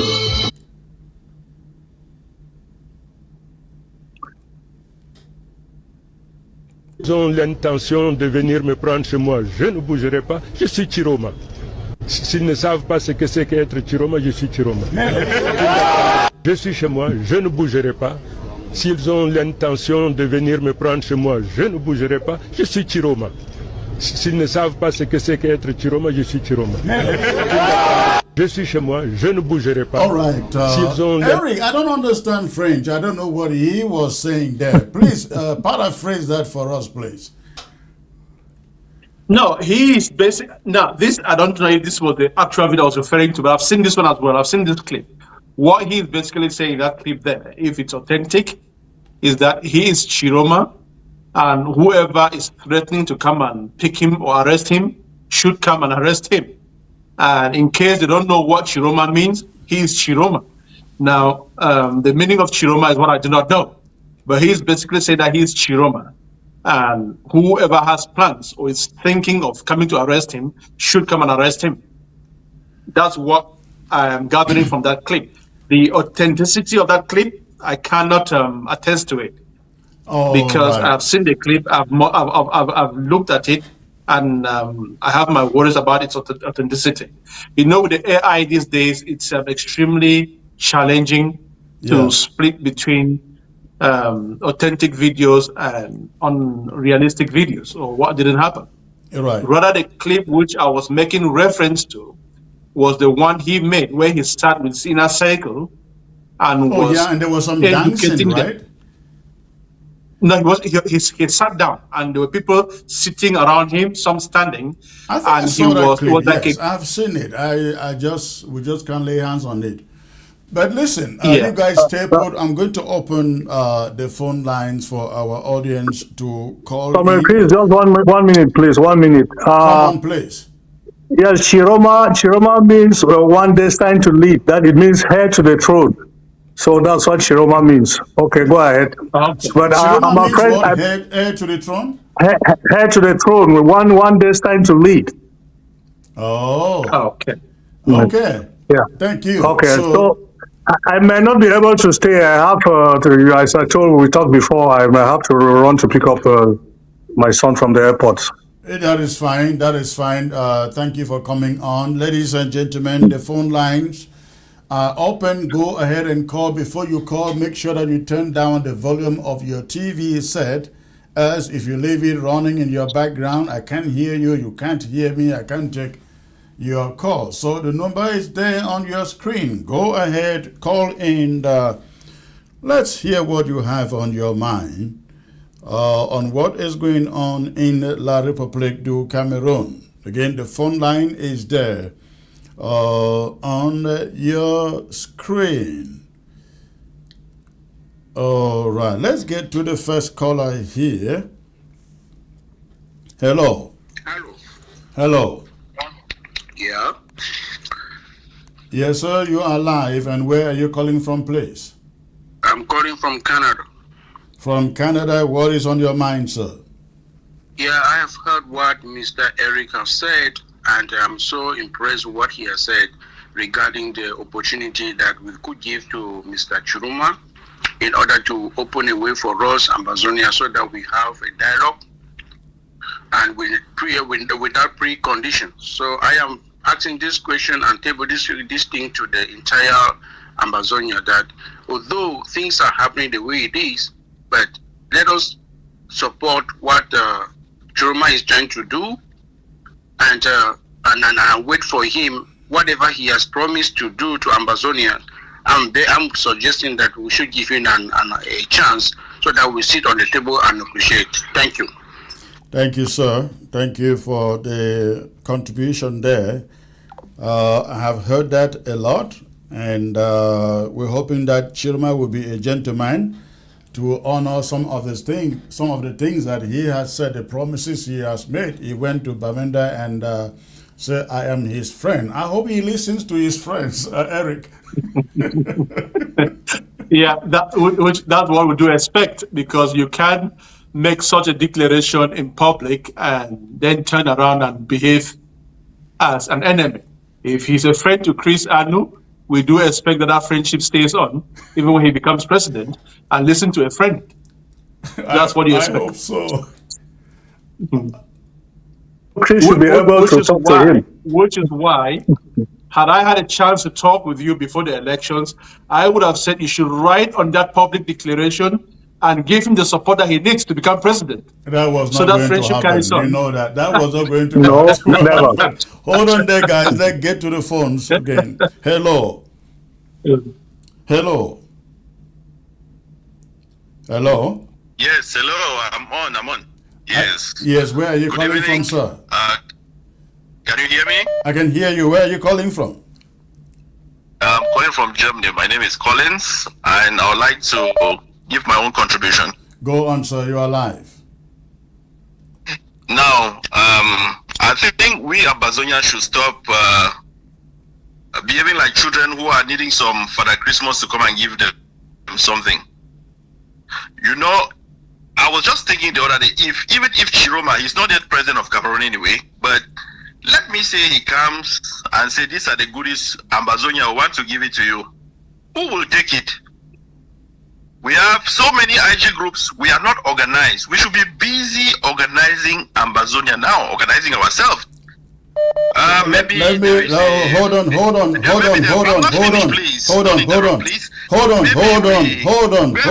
Organize ourselves.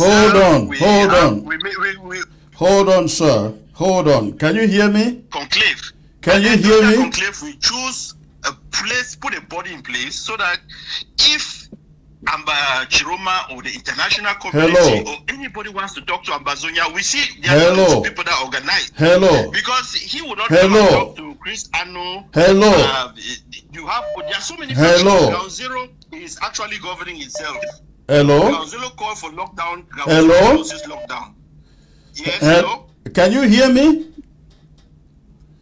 Yeah, I can hear you. Are you trying to talk over me? Listening to me. Are you trying to talk over me? You don't allow me to land. Just allow me to land before you interrupt. The reason I stop you because you're trying to bend when the door is still right ahead there. How do you know Ambazonians are not organizing? Are you within the leadership? Well, you were just president. You handed over your own IG just of recent. Yes. So how do you know Ambazonians? How do you know? How do you know? When you call, I am not in a rush to drop your call. I want to listen to you and I want you to listen to me. Do not make fabrications, allegations that do not exist. If Ambazonians are meeting out there and strategizing, they will not come and announce it on television. So do not spread falsehood to the people listening out there. That's the point I wanted you to note. All right? But when you call, be ready to listen to me as I listen to you. Hello. Yes, hello. Did you hear what I just said? You dropped my call. That was not polite. Hold on. Can you hear me? All right. Again, if you call, you must be willing to listen to me as I listen to you. Hello. Hello. Hello. Hello, Mr. Chris. How are you today? Can you turn down the volume of your set and focus on the phone, please? Okay, it is done. All right. Where are you Can you calling hear me? from? Can you hear me now? I can hear you. Where are you calling from? I'm calling from Philadelphia. Okay. What is on your mind, sir? Yeah, so I've been following you for a while, and it seems I just have two main issues to discuss from you. It seems you have been very. Can you hear me? I can hear you. Go on. Yeah, so it seems you are very happy. Chiroma is winning from the look of your face. And secondly, I have a question for you. Do you intend to accept a ministerial position if Chiroma offers that to you? Because I learned the other time that he said he went to Amanda and called you your friend. So do you intend to accept any position in his government? So, are you saying that for all these 9 years, you don't hear me calling La République du Cameroun a foreign country? How can I take a ministerial position in a foreign country? Because I see you have been very happy ever since you heard his when it's like you change your position of the ambassador fight and you're focusing now on Chiroma. It's like you are fighting, you are looking for position to go and maybe get some crumb from. Tell us exactly how I have changed my position, please. Explain. Do you intend to accept any position if he offers that to you? I just explained that to you. It's a foreign country. I cannot take a position in the foreign country. Okay, I think that's just what I have for now. Thank you. Thank you. All right. Chairman Computer, are you ready to go and take a position in La République du Cameroun from inside Chiroma? Hell no, I've vowed I'll never even step foot in Douala or Yaoundé for the rest of my life. Even we have Southern Cameroons, I'll go through Calabar into Southern Cameroons. So forget about that. It will never happen. All well, right, maybe you got it your friend. Hello, Comrade Chris. Good evening. Good evening, sir. Where are you calling from, please? I'm calling somewhere in La Republic just to for security reason. I don't want to talk my location. That's fine. Go on. What is on your mind? Just to inform you that in one town of the southern on their southern north. Yes. That is some place for South region where you know na region for Biano. Yes. As they be expect say eco win for that town. It happened now say thing them turn upside down. Okay. That's my win because 80% of that town na northeast. Okay. As it happens say na Chiruma win for that place. Then the people for regime no for that bad party. Yes. From today they start close shop them for that northeast them for that town. They start lock their business places. Say na them. They know say na them don't vote Chiruma even. They start so the local people started locking the shops belonging to the houses in the city, I guess. Yeah. Yes. Okay. Okay. Well, that is not surprising, right? He never give you the name of the town. What to be the name for that? The name for that particular town? Okay, the town is Kiosi, the border town between Guinea Equatorial, Gabon, and Cameroon. Oh, okay. That is in the east region of La Republique, right? No, it's in the south. In the south region. Okay. It's after Ebola going to Gabon. All right. Thank you. I am on the ground, but that is what is going on now on the ground and that very town. Oh, okay. All right. Thank you. Yeah, thank you for calling from there. Okay. Thank you, Comrade Chris. We are together. All right. Okay, the phone line still open. Go ahead and let's hear what is on your mind out there. Let me read from this guy here. Good evening, sir. I have been listening to your TV. Very good day. Please, I want to use this time to say, Pa, please, I'm your child. I need help. Even, okay, this is not about this show. All right. So, Eric, you listen to that gentleman who called. Just hold on there. Let's get to this caller. We'll get back, please. Hello. Hello? Hello. Yes, this is Dr. Atianjo Fidelis. Good to hear your voice, sir. What is on your mind? Yeah, I first of all want to thank you, Comrade Chris, for a well-coordinated program and also the showcasing the plight of Ambazonians in terms of what is going on there. I also want to thank Comrade Kometa, Chairman Kometa. I salute you.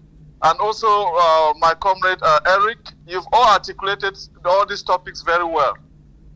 One thing that I really want Ambazonians to understand here is that our interest in the elections in La République is something that is very pivotal to our revolution. Pivotal in the sense that Cameroon, La République, is our neighbor, and whatever is happening there is going to actually affect us in Ambazonia in one way or the other. In the same way that we have Nigeria. Are they not host to our refugees? They are. So that is help that is being given to us or accorded to us in this struggle. So when people call and they are asking if Comrade Chris is going to accept a position of a minister in La République, it baffles me because this is what we hear in beer parlors here in the United States. These people who are not supporting the revolution and who have never contributed a dime to this revolution, they sit in beer parlors spending thousands of dollars and marks or even euro, yes, making noise for no good reason and only thinking that the Ambazonia, the leadership of Ambazonia is fragmented. Let me disappoint the naysayers. All the leadership of Ambazonia, be it Cho Ayaba, be it the IG, be it the IG of Siseko, be it the IG of Maranta, be it whatever branch you think, all these people are speaking in one voice. They all are fighting for the liberation of Ambazonia. We have a leadership, we have one goal, we have one objective. So don't go and sit in your closet and hear noise from people who are not even supporting the revolution and be making false allegations or accusations around the place. That is spreading wrong information.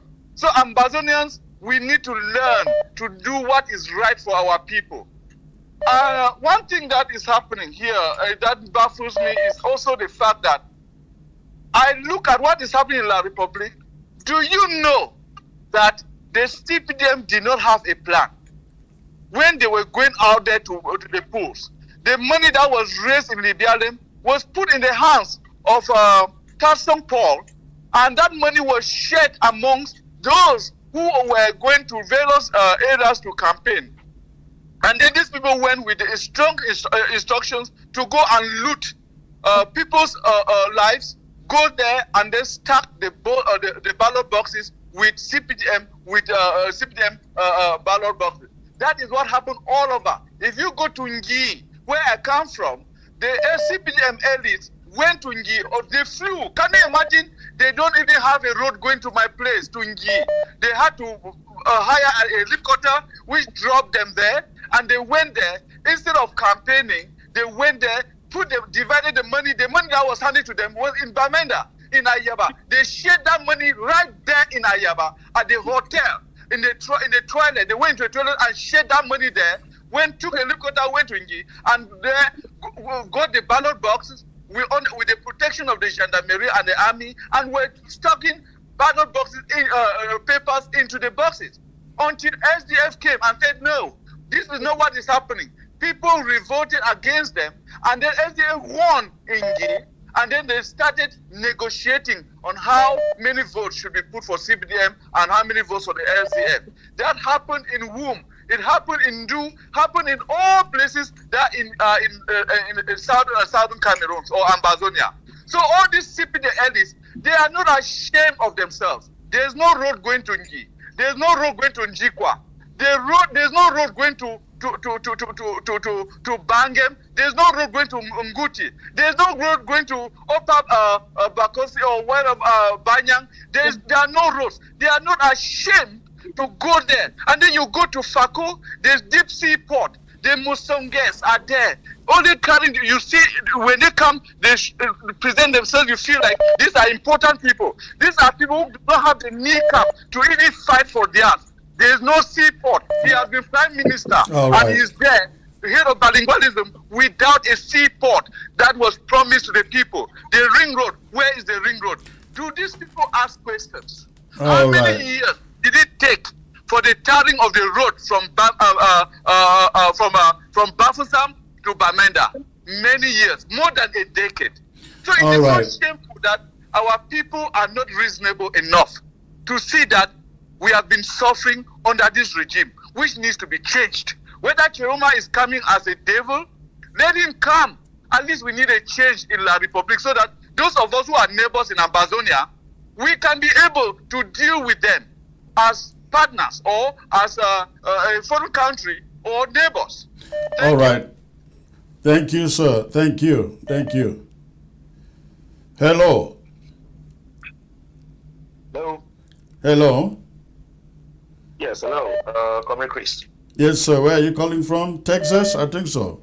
I'm calling from Texas. Okay. Yeah, so as you all know, first of all, I want to applaud you have a wonderful panel over there. You all know how vested France is to La République du Cameroon. Yes. You know, the interest that they have. And you know how the French economy has been falling lately after they were kicked out of the Sahel countries. And Cameroon, there is the discovery of bauxite here, and of course, you know, they drained the Amazonian oil. You know, you guys know that we did not benefit a penny out of the oil from Amazonia. It all went to every drop of it was siphoned to France. Right.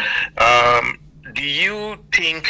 I mean, this is you may not know, but it's just a hypothetical question for anyone in the panel.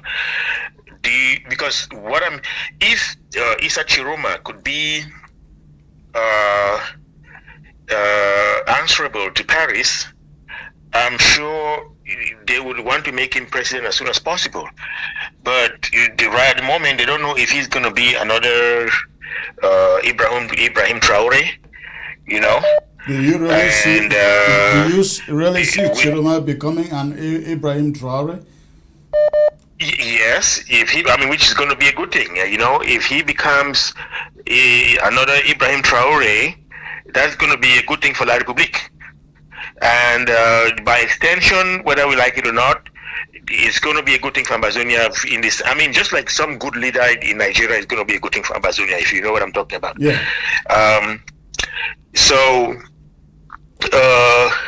What are from the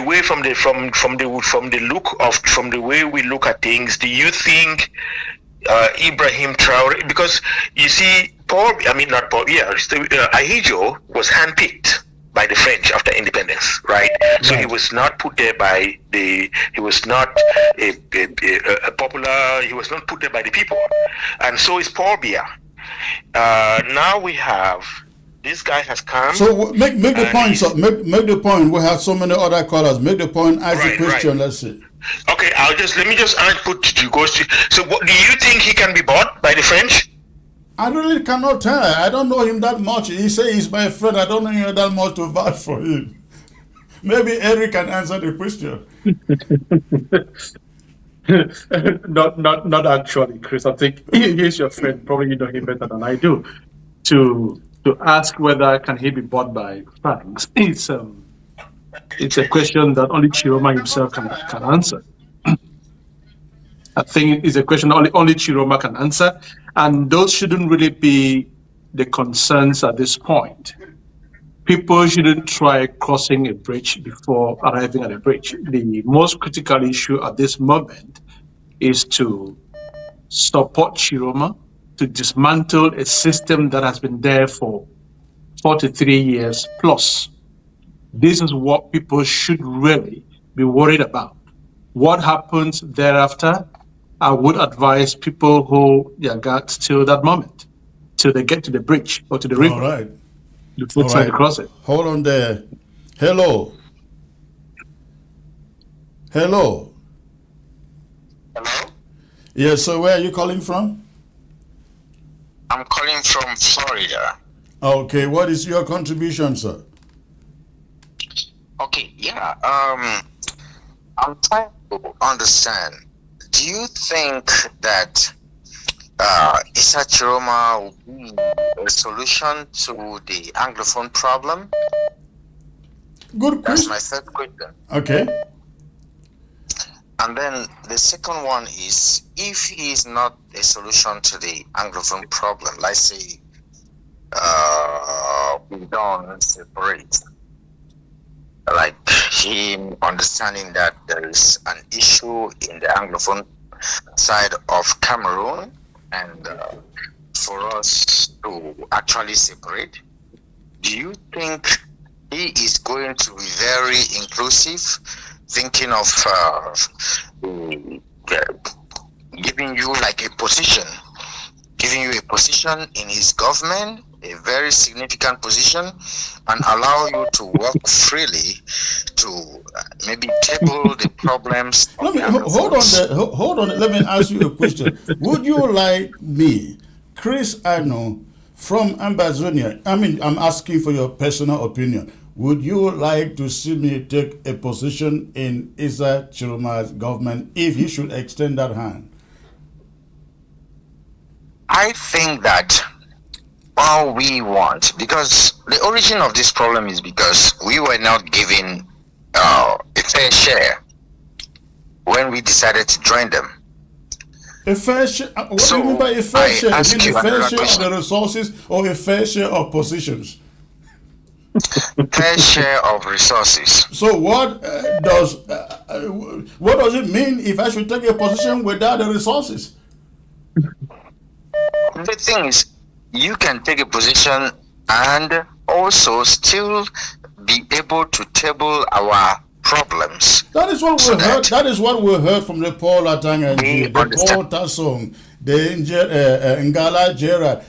I actually listened to a campaign audio message from Paul Atanganji telling his people, warning them they have to re-elect Paul Biya because Paul Biya has appointed me from your place, a minister. If you don't vote for him, I am done. It is over. It was very ridiculous. So I guess you are trying to make the same argument. You just appoint people because you know they can oppose you. They go there, eat their own, walk away. That is not what we are fighting for. No, I'm just wondering if Issa Chiroma is going to be a solution, because right now. Let me answer that question.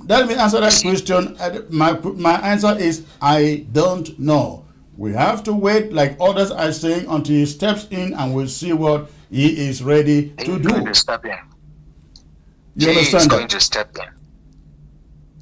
But the issue right now is he going to be considerate to the Anglophone problems? Again, the answer is I don't know. Let's wait for him to get seated, if he will, and then we can go from there. We are bending right here. The door is still far ahead, sir. Thank you for the call. Let's wait. Hello. Hello? Hello. Yeah, hello. Yes, sir. Where are you calling from? Yeah, I'm calling from Canada. Okay, what is the contribution? Yeah, I just want to appreciate you for the wonderful work you're doing.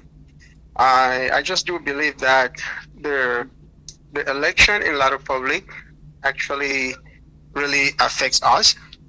So the point I want to make is for the contributions that some elites made, especially from the BLM. Mm-hmm. And I just want to let you know that most of the people on that list, they were being forced to make that contribution. A lot of them were being forced to make that contribution. Was your name on the list? I said a lot of the names on that list, they were being forced to make that contribution. How do you know that though? How do I know that? Yeah, because I have not seen a single person. Actually, I have seen one whose money has been returned. That of Mr. This man, Ntengwa, who used to be the mayor of Alo. Paul Tasson actually returned his money. But the rest of them, I have not seen a single person who is saying I was forced to make the contribution. Yes, Mr. Chris, I'm from the BLM as well, and I know a lot of people on that list. I'm not going to call their names. I know a lot of people on that list, and I know that they were being forced to, so, and that is a trick that the CPDM has been using all the time. So, anyway, I just hope that Chiroma should win, and at least we can have some negotiation with them for an independent Ambazonia. If it doesn't work, we have to continue the firepower. Thank you. Thank you. That's all my contribution. All right. Thank you, sir. Thank you. Eric, the question keep lingering. Can we trust Issa Chiroma? I guess some people want me to say yes, or some people want me to say no, and they keep asking whether I will take a position in Issa Chiroma. Let's go. So please, your input there. No, I think the most intriguing question is the one around whether you will accept a position in Issa Chiroma's government. It's something which I had never even thought about. So it's quite interesting to hear your callers emphasizing and repeating and pressing on this question. I'm not quite sure what's going through their mind. Again, it's something I'll leave it to you and them to deal with. On the issue of whether or not if we can trust Issa Chiroma, we've discussed this over and over again. And all what I'll keep saying is, as you've said as well, we do not know. Nobody knows. But it is worth every iota of our energy to give him a chance. Because he presents a better alternative to what we are currently dealing with, the Paul Biya's regime. That's just all I can say. All right. Let's get back to the phone here. Hello. Hello. Where are you calling from, sir? Yeah, I'm calling from New York, Mr. Chris. New York. All right. What is on your mind, sir? First I want to thank you for your program. I've been watching your program for long, and I see that you are doing a good job. All right. Just what I want to contribute is, it's like all the Ambazonians are we are rushing. We are rushing too much. And I don't know why. Mr. Chiroma has not had this, has not gone yet. Exactly. The seat. But the way they have not gotten the seat yet, but the way we are rushing is not good. For me, and from other callers, we should rally behind Mr. Chiroma.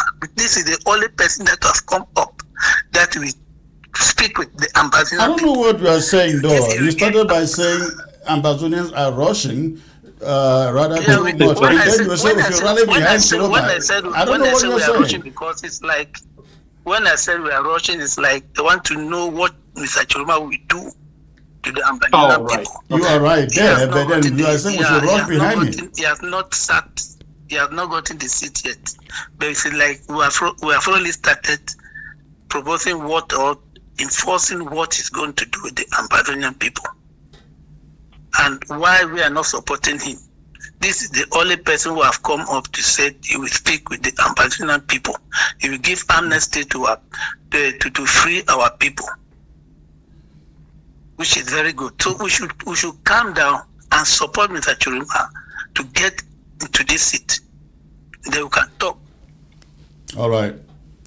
I hear you, sir. I agree with you. We just have to hold our peace and wait for when he takes power, and we see what he wants to do, and we can know whether he is a man who can deliver or not.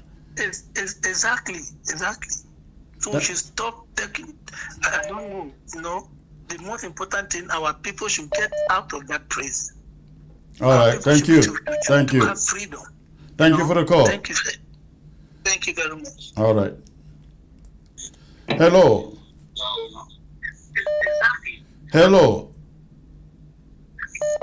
Hello. Good evening, sir. Where are you calling from? I'm calling from Ground Zero.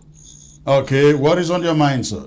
I want to ask if the leaders of Amazonia cannot congratulate him as a neighboring president, to congratulate him that he has won the election.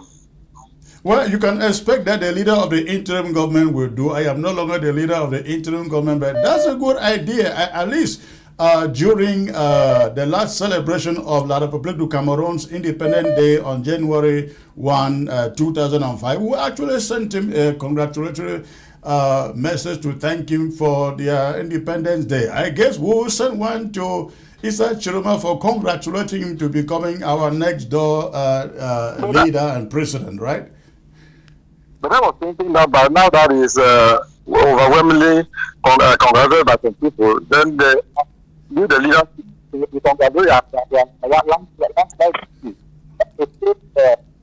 authority. Well, we will wait until other world leaders begin to do that, and then Ambassador will do it. Thank you, sir. Thank you for the call. Yeah. Hello. Hello. Hi. Good evening. Good evening, sir. Where are you calling from? I'm calling from Nigeria. I'm calling from Gusau Zamfara State, Nigeria. Thank you, sir. What is on your mind? Oh, I just called to congratulate our brothers and sisters in Cameroon and, of course, in the whole of Africa for this magnanimous triumph of Issa Chiroma in the leadership of Cameroon. People have really been suffering untold hardships across all states in Cameroon because of the dictatorial leadership of Paul Biya, who stayed in office for quite a good number of days without the required progress. So I feel I would also like to call on our brothers in Amazonia to kindly rally around this leadership and sheath their swords and join hands to make Cameroon a good country for all of you there. All right, sir. Thank you for your opinion. We will watch and see what happens. We will know what direction to take. Thank you for the call. Oh, thank you so much, Mr. Chris Ondu. I'm always on your channel, ABS. Thank you, sir. In Nigeria, right? Oh, yeah. Thank you so much. What satellite do you receive ABS in Nigeria? Sorry? What in Nilesat. Nilesat. Oh, through Nilesat. Right. Yes, Nilesat. Okay. Thank you. That's great. Hello. Hello. Hello. Hello. Where are you calling from, sir? I'm calling from the great state of Indiana. Wonderful. And what is on your mind, sir? My call purposely, Grace, is just to encourage you for the good work you're doing, and just to make a point that we cannot actually trust Chiroma, because from my end, I believe Chiroma could still be working for the CPDM. So that's just my point. Good job, please. Keep it up going. All right, sir. Thank you. So he has his own party, but he's still running as a CPDM. All right, that is your opinion. Thank you for the call. Yeah, you have. Hello. We cannot actually trust you. Hello. Hello. Hey, brother Chris. Can you turn down the volume of your set in the background, please, and focus on the phone? Yes. Let me do that. Yes, brother Chris. Yes, sir. Where are you calling from? Maryland? I'm calling from Maryland. Yes, sir. Yes. Okay. What is your contribution? We did meet in a meeting one time in Texas, but you probably have forgotten my face now. But I am trying to just ask one question, please. What is Issa Chiruma's French connection? Because this is our biggest problem now in Africa. That's a good question, sir, and which is why I keep saying the idea that we should just embrace him without knowing what shade of opinion he represents once getting into power is not something we want to endorse. Let him get there first, and we'll see the direction of his policy as far as the French are concerned, and then we'll go from there. I said here earlier in the day to our two panelists that they can go around during campaigns, make promises to people, make promises to Ambazonians. The moment they get into power, they no longer listen to Ambazonians. They listen to the French because the French benefit the most in Ambazonia, in Cameroon, and in all of Africa. So I am not going to give him any trust until he starts doing what he says to do. It is the biggest cancer in African politics. We see Traore succeeding because he has tried to cut that part out of his country. If Chiruma can give us a staunch response to this question, then the Ambazonian problem will begin to get an answer to its own independence. Thank you very much, sir. Thank you for the call. Hello. Hello. Hello. Good evening, sir. Good evening, sir. Where are you calling from? I'm calling from Ghana. From where? Ghana. Ghana. Okay. What is your contribution? Yeah, my mission is I thank you people for the convocation. The thing that people have been saying, the TV is very good, but one point is that if you people have a good document to present when the dialogue is going on between, as Mr. Chiruma said, that there will be a dialogue. So if you have a good document, I don't see anything that people will be afraid to present. So if you show your good document, that is a document, this is how the document is, and to dialogue, and you bring the document on the table, and you people will sit down and see how they can negotiate for our independence, and we present that. I don't know why people will be afraid. They will be afraid to that you are in friendship with Chiruma, all this and that. I don't know. So that was my point. Well, thank you, sir. Thank you for the contribution. We hear you. The time will come when that will be discussed. Thank you for the call. Hello. Hello. Hello. Hello, sir. Where are you calling from? Yeah, I have two questions to ask here, please. I'm calling from Boya. Okay. Yeah, I have this question. What has the presidential elections in La Republic of Cameroon got to do with the aspirations of the people of Southern Cameroon? The second question is, do the aspirations of Southern Cameroon depend on who comes to power in La Republic of Cameroon?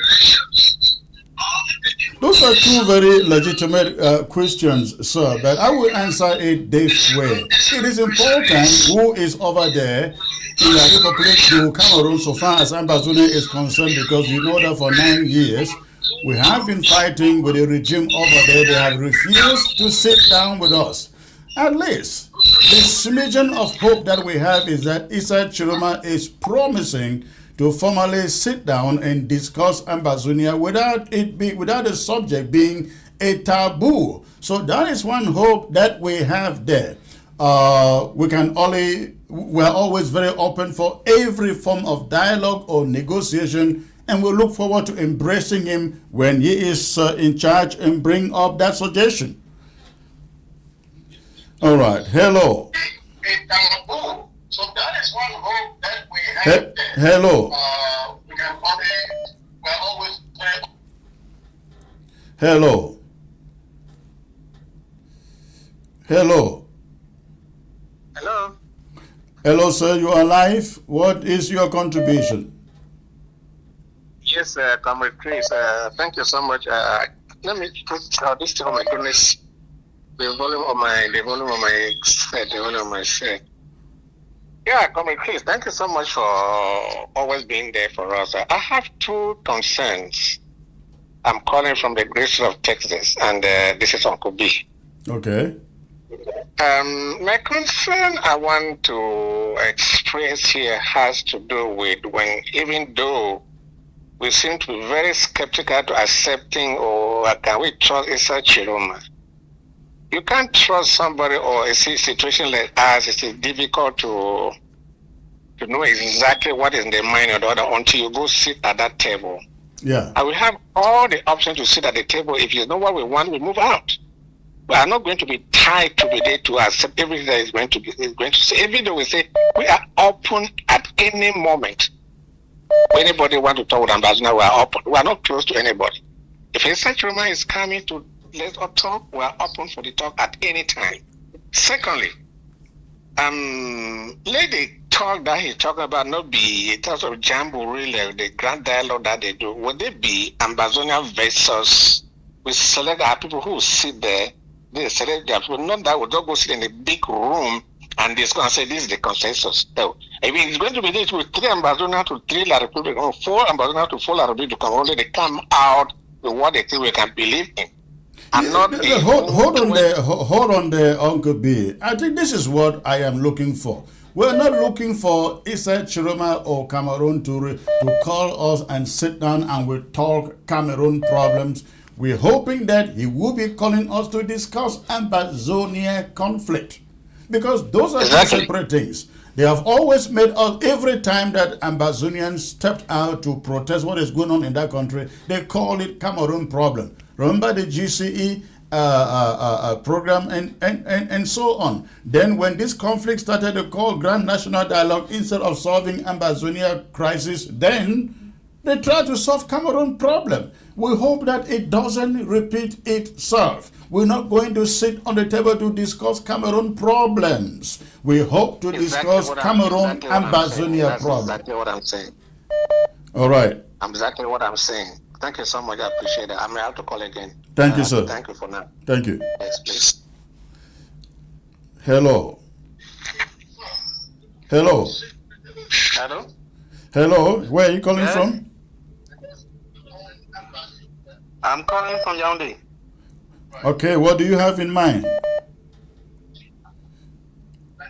Yeah, I wanted to talk about because what I'm seeing as you are discussing, it seems as Chiroma has already, but you are breaking badly, sir. You are breaking badly. Can you repeat that? What? All right. It's a bad network there. Let's get to the next caller. Hello. Hello. Yes, Dr. Chris. Good evening, sir. Where are you calling from? I'm calling from Homefront. And what is your contribution? Yeah. Well, I thank you very much. I've been following this program very keenly, how you people are discussing about how we are going to sit and discuss with Issa Chiroma. Yes. Yeah, so my worry here is I don't think La Republique should be people that we have to trust them, because probably in Fumban, what happened in Fumban, we don't want it to repeat itself. So if Issa Chiroma is coming up, I think it is not our place to be looking for him to come and meet us on the table. Let them know that they are the ones to meet us on the table. I think it will be better like that. Because sometimes when we are talking about the election like that, it's like some people will be thinking that we have already compromised with them. So those are some of the things that you need to understand. This is. So I what think this. Hold on there. Let me make a point here, and I like Ambazonians to understand this. If Issa Chiroma takes over and is inviting Ambazonians for a grand national dialogue, we will not be there. We will not be on that table because again, it has to be about between Ambazonia and La République du Cameroon. We do not want a situation where we're invited to table, and they are discussing about bad roads in all of Cameroon. They are discussing about terrible economy. They are talking about unemployment. They are talking about hospitals. They are talking about... No, we don't want to hear that. We want a situation where we sit down with him and discuss Ambazonia, the relationship with Cameroon. Yeah, that's good. Yeah. So I think for now,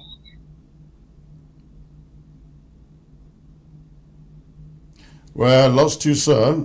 Your network is not good. All right. So, ladies and gentlemen, I think I have to call it a day here with this. We've gone for almost 3 hours. I want to thank you for tuning in tonight. And let me get this last caller. Has been trying to call all along. Hello.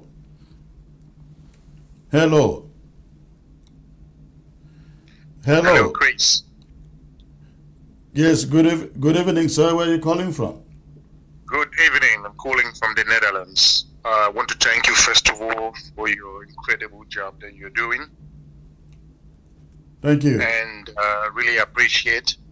Now, first of all, my contribution is that the Cameroon regime is a criminal regime, first of all. Atanganji is a war criminal.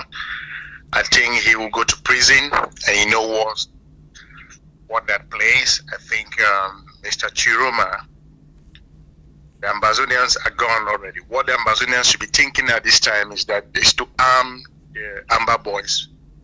They should be on high alert and to ensure that Mr. Chiroma understands the implications of his decision. Every comment he has made in the campaign will be scrutinized carefully. Yeah. And I think he's not going to be fooled by the congratulations or the emotional aspect that Ambazonians are showing towards him. Like the former late president of the United States once said, you can trust but verify. Yeah. So Ambazonian will be reviewing every aspect of Mr. Chiroma's comment. And I understand he knows what is at stake.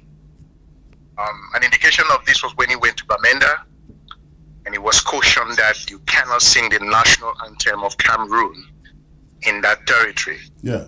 So my question to you is, you should keep cautioning the Ambazonians to know that maybe if they fail to understand the implication of this war, they should go to the AmbazoniaGenocideLibrary.com to see the crimes that Cameroon has committed, and for them to stop asking unnecessary questions of you taking a position at the Cameroon government. Ambazonia is a separate country, and once Mr. Chiroma comes up,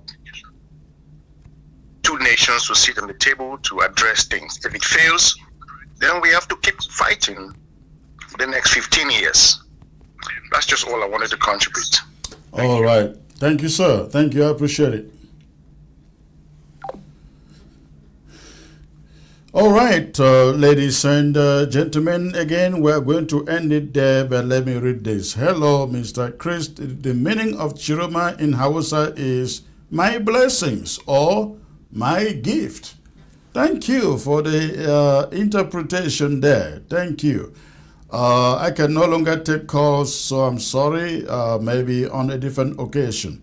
So, ladies and gentlemen, we're going to end it here tonight. But before I go, I really want to appeal to all of you out there. ABS needs your support to stay on satellite. We are broadcasting on the Amos 17 and NISAT in Africa. That enables us to cover most, if not all, of Africa except Morocco, Libya, Tunisia, and Algeria. Other than that, the rest of Africa is being covered. But we need your support to stay on satellite on a monthly basis. Please, we need 100 people who will be committed to sacrificing a token to ABS on a monthly basis so that it never has to be shut down from satellite. If you can do that, if you can support ABS, please send us a message on the number on your screen, and we will include your name in the forum that is being set up for ABS supporters, ABS donors, ABS sponsors. It is very, very critical. What ABS has done to the Amazonian struggle is what an AK cannot do. An AK cannot do. So please, consider helping us to stay on the air, on satellite with ABS, if you enjoy what we do here. And if you are watching by way of YouTube, please do us a favor, hit the like and the subscribe button so that every time we are live, you get notifications of the broadcast. With that, I will call it a night, and I look forward to being here possibly Monday with updates from Cameroon on this election nightmare. Thank you for tuning in. Good night, and you are all blessed.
Just by grace, I face tomorrow by His grace.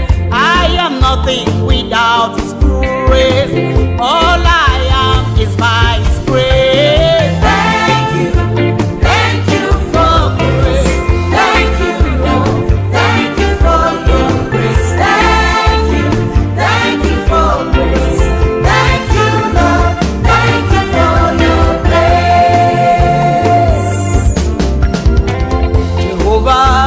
Thank you for grace. Jehovah, I celebrate grace. Messiah, I recognize your grace. Jehovah, I'll appreciate your grace. Thank you for grace. Thank you, Lord. Thank you for your grace. Thank you for grace. Thank you, Lord. Thank you for your grace. ABS can help you reach your target audience like never before. Advertising on ABS, you'll benefit from our extensive reach and dedicated viewership. We offer special advertising packages during primetime slots and popular shows. You'll also be featured on our social media platforms, reaching an even wider audience. Don't miss out on this opportunity.